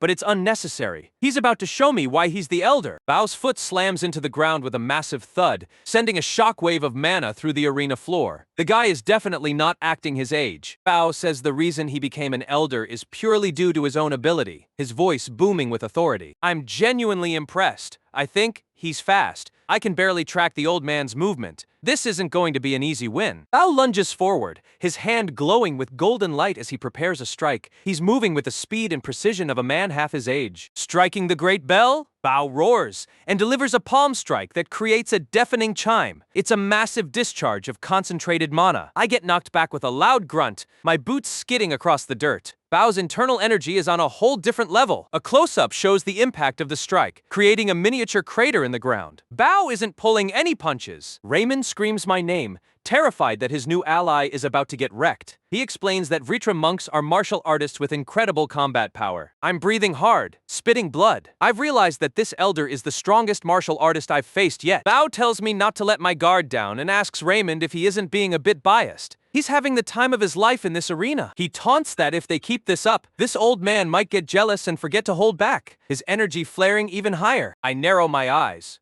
a red glow starting to manifest. I'm done being the punching bag. I'm going to show Bao exactly what kind of monster he's dealing with. Bao lunges again, his palm looking like a pillar of golden light. I'm already moving, my body a blur as I anticipate the strike. Bao is stunned. He mutters in disbelief as I execute a perfect fluid parry. This kid has some serious skills of his own. I'm analyzing the fight as it happens. I note that he's attacking the same spot the abomination hit, which confirms the old man is testing my durability. I think to myself, wait a second. A look of sudden realization crossing my face. Something is different about my body now. I realize in shock that my body has already healed. The wound from the abomination should have taken at least 2 weeks to heal. I get a flashback of the abomination's attack, a grim reminder of how bad the injury was. My regeneration speed is becoming absolutely broken. I stare at my own hands, wondering if it could be. I'm starting to piece together the true power of those monster cores I've been eating. A vision of the abomination's gaping mouth flashes in my mind. I'm finally understanding the price and the payoff of my monster diet. I crack a dark, predatory smile. I start saying, this is seriously, my eyes glowing red with newfound confidence. A jackpot, I finish. I've realized I'm becoming more than human, and I'm 100% okay with that. The fight resumes with a massive clash as Bao and I strike once more. The arena is being torn apart by our conflicting energies. Bao is grinning under his bandana. He says, you should be injured. You're certainly getting this old man's blood pumping. He's finally found a worthy opponent. Bao says he'd love to keep this going, but he can't lose his head, his tone becoming suddenly serious. He's about to bring out his true power. Bao closes his eyes, a calm, radiating aura beginning to pool around him. He thinks that he's confirmed the rumors about my strength, and now, it's time for the next step. Bao roars about the mind's eye as a glowing eye symbol manifests on his bandana. He's about to perform a high-level spiritual scan. I'm engulfed in a pillar of golden light. I'm completely exposed now, my soul being laid bare before the elder's divine technique. Bao explains the technique. One can only be filled after one is empty. He sacrificed his sight to open his third eye, the mind's eye. He's a total fanatic for his craft. Bao continues that it is the eye of the soul that sees through a person's true essence, his gaze cutting deep into my mental defenses. Bao asks me to show him if I am a dark priest or a rising new light, the golden energy reaching its peak intensity. Suddenly, the vision shifts to a dark, ink-splattered mental world. The giant praying mantis from before appears out of the shadows, its glowing eyes full of malice. The mantis is massive and terrifying, its presence alone enough to make anyone's blood run cold. This is the truth hiding inside my soul. I get a close-up of the mantis's face, those 3 glowing eyes staring right through the panel. It's the ultimate predator of the mental realm. Bao's actual body is shown in the real world, sweat pouring down his face as he processes the horror he just saw. He stammers, "This is unbelievable." Bao is frozen in terror, his mouth hanging open. He's witnessed something so dark and so powerful it's shaken him to his very core. A final shot of the mental world shows me standing before the giant mantis. It's an intimidating, chilling sight that reveals the true extent of my power. Bao slumps over, gasping for air. His confidence is completely shattered. He mutters that this mental world isn't just unpleasant,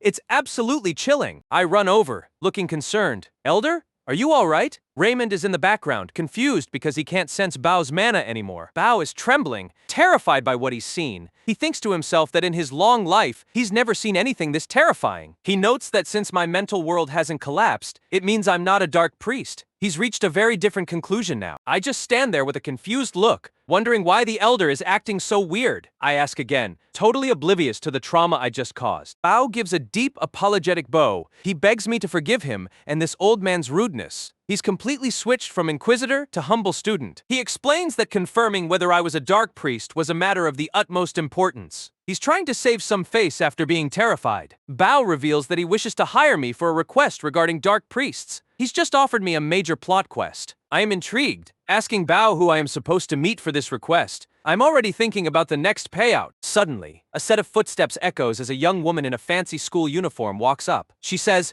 "A pleasure to meet you," with a polite bow. Raymond turns back to me, his face dead serious. He drops a bombshell, telling me he has a special request. He wants to entrust me with a mission, one involving the dark priests. I just stand there, taking it all in. The sheer weight of the Holy Knight's words is staggering. I'm just about to respond when, suddenly, the sound of clicking heels echoes behind us. A polite voice cuts through the tension. "It's a pleasure to meet you." And there she is, Cindy, the youngest daughter of the late Golden Bug. She's standing there in her academy uniform, looking all prim and proper, but I can tell there's some serious power behind that name. The scene changes. Now we're at the edge of some dense, dark forest. The The wind whistling through these giant trees is already setting a more ominous mood. Okay, so this is where we're talking. I'm trekking through the woods with Cindy and Elder Baw. Cindy starts to lay out the gravity of the situation, making it crystal clear that the abomination we saw was not a one-time thing. She gets into the grim details. Third Pioneer City is basically ground zero for these mutations. And it's not just the people, the entire forest around it is being swallowed and corrupted by the demonic realm. I listen intently, the word corrupted echoing in my head. It's starting to dawn on me that the scale of this disaster is way bigger than a few rogue monsters. This is an invasion. Then, a realization hits me like a ton of bricks. My eye widens. I've seen this pattern before. I remember it from the Chronicles. I know the source of this nightmare. I can see it in my mind's eye. A rift core, that pulsing purple mass of eyes and flesh. Whenever you see one of those, you know you're in deep trouble. And there it is, right in front of us. The rift core. This thing is the literal heartbeat of the corruption that's spreading across the land. Just as I thought. These cores are basically biological terraforming devices. Wherever one of these pops up, the land around it slowly but surely transforms into a demonic wasteland. In my mind, I see a vision of people in white robes, desperately praying to the core. They're begging for mercy on the land, but it's completely useless. Their prayers are falling on deaf ears. The desperate chanting continues. They're treating the source of their own destruction like a god, offering up everything they have just to make the nightmare stop. Pathetic. But then the vision shifts. A group of plague doctor-looking dark priests show up. They aren't praying for mercy. They're actually tending to the core, spraying it with some substance to keep the corruption flowing. The ritual is in full swing, shrouded in a dark, misty energy. The contrast between the desperate citizens and these cold, calculating dark priests. It's absolutely chilling. I look at the core with a cold, analytical gaze. I know purifying one of these things isn't as simple as hitting it with a sword. This is going to be a grueling task. I turn to Cindy. Why is the karma so strong here? We're a long way from the Northern Empire. She just confirms what I'm already thinking. This corruption isn't natural. The wheels in my head are turning. If the corruption shouldn't be this strong on its own, then something is definitely forcing it. Cindy gives a firm nod, her expression hardening. Yep, she's thinking the exact same thing I am. She spells it out. This isn't some natural disaster. Someone is pulling the strings and intentionally spreading this demonic rot. My expression becomes incredibly focused, deadly. In my mind, I've already identified this unseen enemy as my next target. Cindy looks out over the landscape with a grim warning. If we don't stop the spread of these rift cores, the city we've spent so much time building is going to be completely wiped off the map. Elder Bao gazes at the horizon, his voice heavy with dread. He's already imagining the absolute worst-case scenario if we fail this mission. We all are. Bao turns back to me, his face a mask of resolve. He's finally getting to the real reason they brought me all the way out here. He reveals that they haven't just been sitting around. They've been scouting, and they've finally managed to pinpoint where the dark priests are hiding their base of operations. The old man doesn't waste any more time. He's preparing to make the formal offer,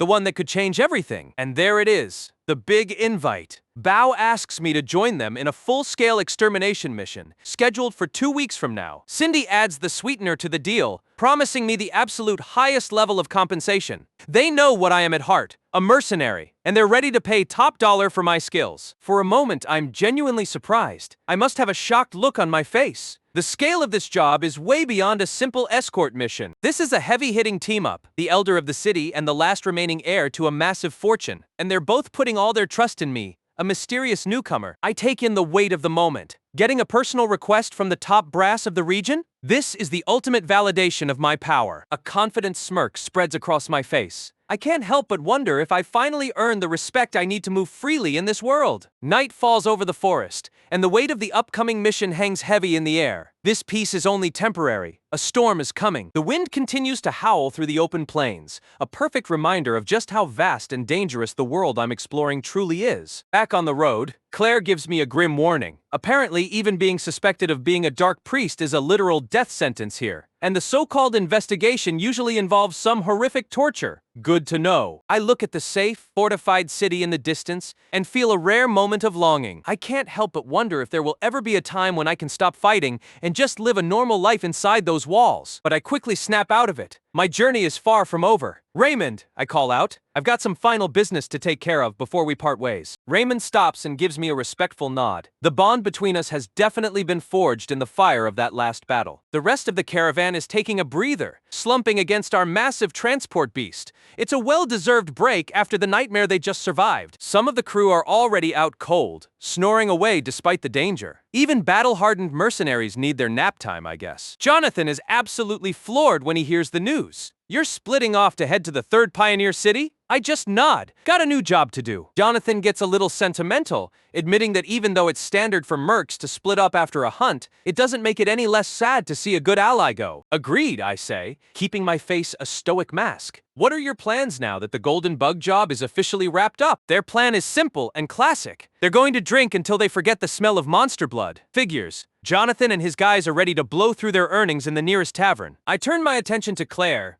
my tone a bit softer. I'm genuinely curious about where my magic teacher is heading next. Claire gives a tired but pretty smile. She figures she'll just be hunting for the next paycheck. She teases me a bit. Haven't you made enough gold yet? The pay was good, she admits, but it's still nowhere near what I need for my dream. She's saving up for something big. A ticket to the Magic Tower. The Magic Tower. I repeat the name, my interest piqued. I know from my past knowledge that it's the absolute pinnacle of learning in this world. She's refreshingly humble about it. Despite my skills, I'm really just a beginner compared to the true masters. She knows she has a long way to go to reach her full potential. I'm not struggling, she explains. I'm just ambitious. I'm hungry for those higher class spells, and I won't stop until I reach the top. I can almost see her dream in my mind's eye. The interior of the Magic Tower, a place pulsing with ancient power and knowledge. This is her endgame. Her eyes sparkle as she talks about the possibilities. To her, the tower is the key to unlocking the true secrets of magic. The whole thing reminds me of a university from my old world. I'm genuinely impressed by her dedication, finding her drive to earn her own way to school incredibly admirable. I let out a thoughtful hum, a decision forming in my mind. Time to do something completely unexpected for a cold-blooded mercenary. I stop dead in my tracks right in front of her. She just looks up at me with a confused expression, caught completely off guard. With a heavy clink,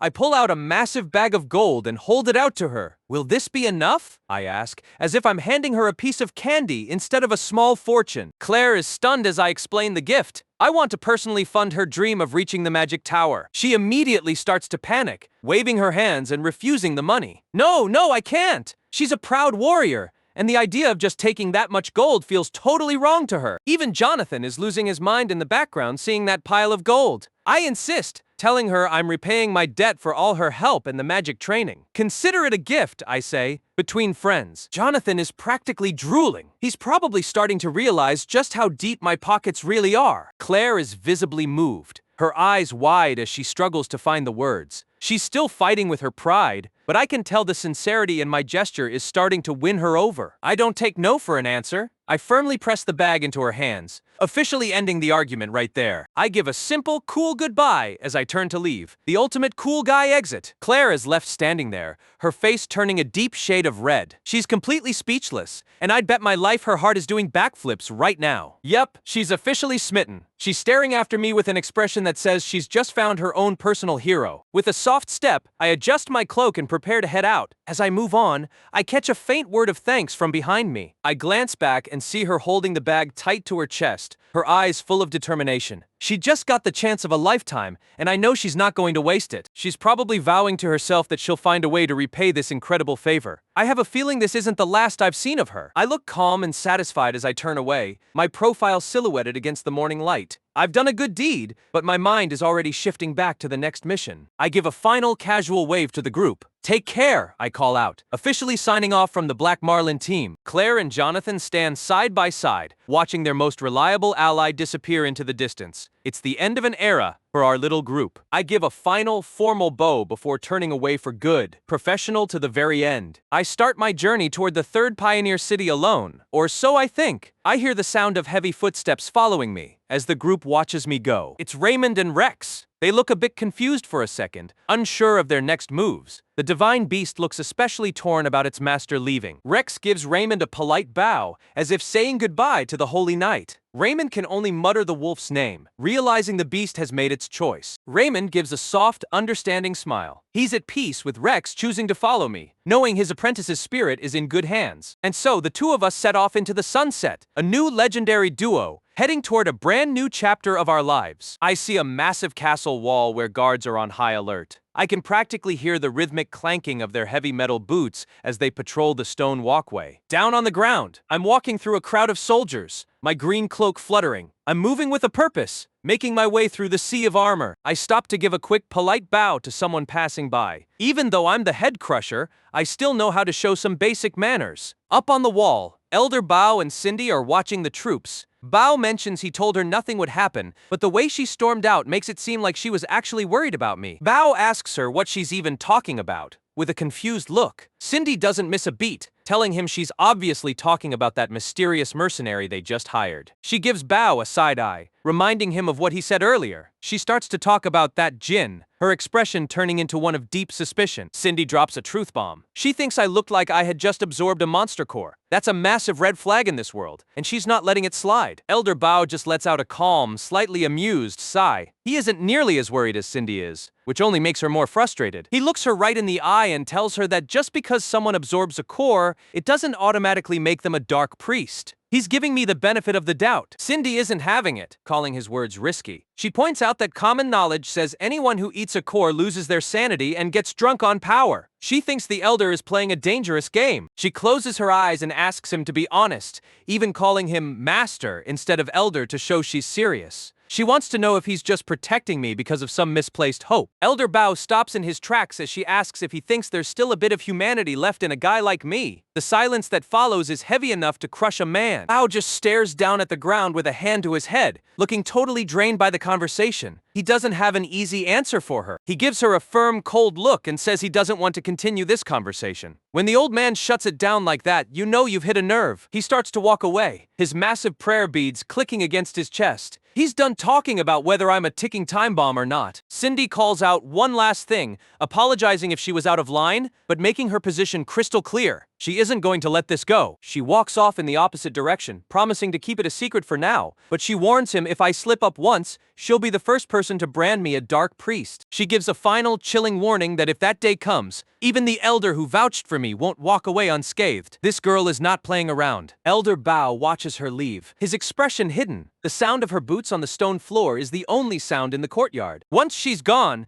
Bao mutters to himself that he's not worried because he knows that won't happen. He has a level of faith in me that's almost scary. I get a glimpse of my mental world again, full of those terrifying monsters. Bao knows I've eaten more cores than any human should, yet somehow, my mindscape is still standing. He clenches his fist, thinking that the fact I've held onto my humanity is ironclad proof of my inner strength. To Bao, I'm a miracle, not a monster. I see a high-angle shot of the army marching out. Bao notes they're keeping my secret for now because the rest of the world isn't ready for a guy like me. He looks down from the wall with a determined look, whispering for me to trust him. He's putting his entire reputation on the line for this one mercenary. I walk among the soldiers, looking stoic as ever. Bao believes the power I hold will eventually bring great hope to the world. I look up at the sky, my green cloak blowing in the wind. I have no idea that the higher-ups are debating whether to kill me or worship me. The first expeditionary force is on the move, a massive column of steel and spears marching through the rolling hills. It's a proper military operation. The sound of marching feet fills the air as the elite troops push forward. These aren't just ragtag mercs. These are professional killers. A soldier mutters about the harsh reality of their world. There are times for peace, and times you just have to fight. Sage advice for someone about to enter a demonic forest. The clashing of metal echoes as weapons are checked. The tension is rising as we get closer to the demonic territory. Suddenly, the Supreme Commander Roland points his sword and orders his men to draw their weapons. He's taking charge of the situation immediately. The sound of a heavy blade hitting the dirt makes everyone jump. Something is definitely happening further down the line. Roland roars at his men to eradicate evil with faith. He's got that classic charismatic leader vibe that makes soldiers want to charge into a meat grinder. Wait, what? I just smashed a rock against my own forehead. Blood is spraying everywhere as I intentionally wound myself. The soldiers are staring in total horror, completely baffled. They've seen some weird stuff, but a mercenary trying to crack his own skull is a new one. The bloody rock hits the grass with a thud. I'm just standing there with a massive hole in my head like it's no big deal. One soldier asks who I am while I'm casually counting. I'm timing something, and it's creepy as hell. Holy crap! Fleshy tentacles and worms are squirming out of the wound on my forehead. I hit 600 and the regeneration goes into overdrive. With a soft hiss, the wound knits itself back together in a few seconds. I wipe the blood away like I just cleared a smudge off my glasses. I think to myself about my new regeneration ability. I realize that minor wounds only take 10 minutes to heal now. I'm becoming a literal tank. I recall that a fracture from a boss beast healed in just 2 days. I'm finally understanding why people are so obsessed with these cores. I crack a wicked smirk, blood still staining my cheek. I'm starting to realize just how unkillable I'm actually becoming. I wonder if I could grow an entire arm back in a month. I'm completely sold on my monster core diet now. The power-up is just too good. Roland is watching me from his horse, looking totally baffled. He mentions he's heard the Skull Crusher nickname, but never thought I literally smashed my own head for fun. I scratch my head, looking a bit sheepish. I apologize if I scared them. I claim I just had something I wanted to test out. Roland, the Supreme Commander, just laughs it off. He says he actually likes geniuses like me, even if we are a bit weird. He tells me that a true genius has to be a little bit crazy. He's officially a fan of my bizarre behavior. Roland gets serious for a second, saying that if Elder Bao recommended me, I must be something truly special. He's already treating me like an equal. I wipe some blood from my lip, thinking this guy is a bit too much. I just want to get to the plan and skip the genius talk. Roland grins,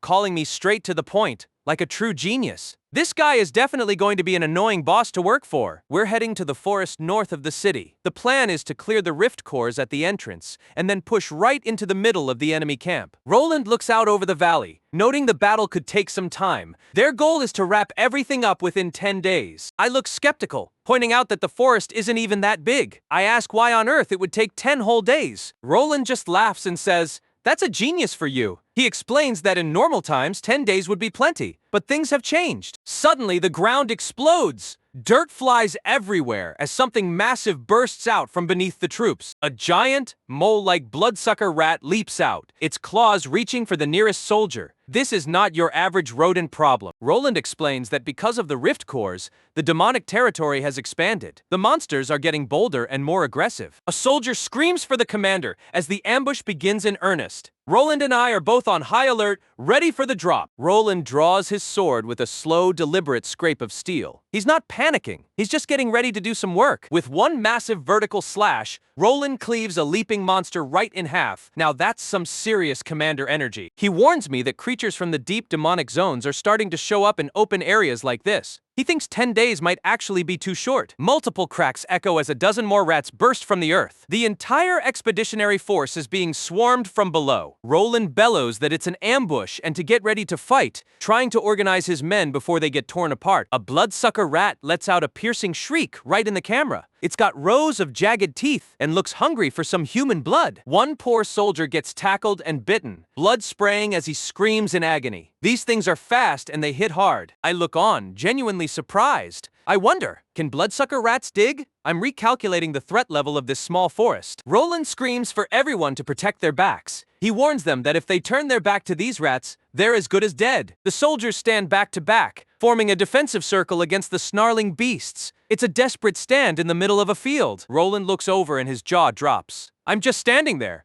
not even drawing my sword as the rats close in. Roland yells for the genius to watch out, but I'm not moving. I must look like I've just given up on life. Commander Roland screams in pure panic. He thinks he's about to watch his star recruit get eaten alive. Roland's eye goes wide with total shock. He can't believe what he's seeing. I'm literally letting the monsters climb all over me. I'm completely covered in a swarm of bloodsucker rats. It's a literal mountain of gray fur and teeth. The rats are tearing into me, blood flying everywhere. I'm just standing in the middle of the mess, taking every bite. More rats join the pile, burying me under a mass of writhing bodies. The sheer number of monsters attacking at once is overwhelming. Roland is losing his mind, screaming and asking what I'm doing, if I'm insane. He's never seen anything this suicidal in his entire career. I finally make a move, but it isn't to escape. I plunge a dagger into one of the rats with a sickening squelch, blood spraying over my face. With a series of brutal stabs, I start slaughtering the rats from inside the pile. I'm covered in their blood,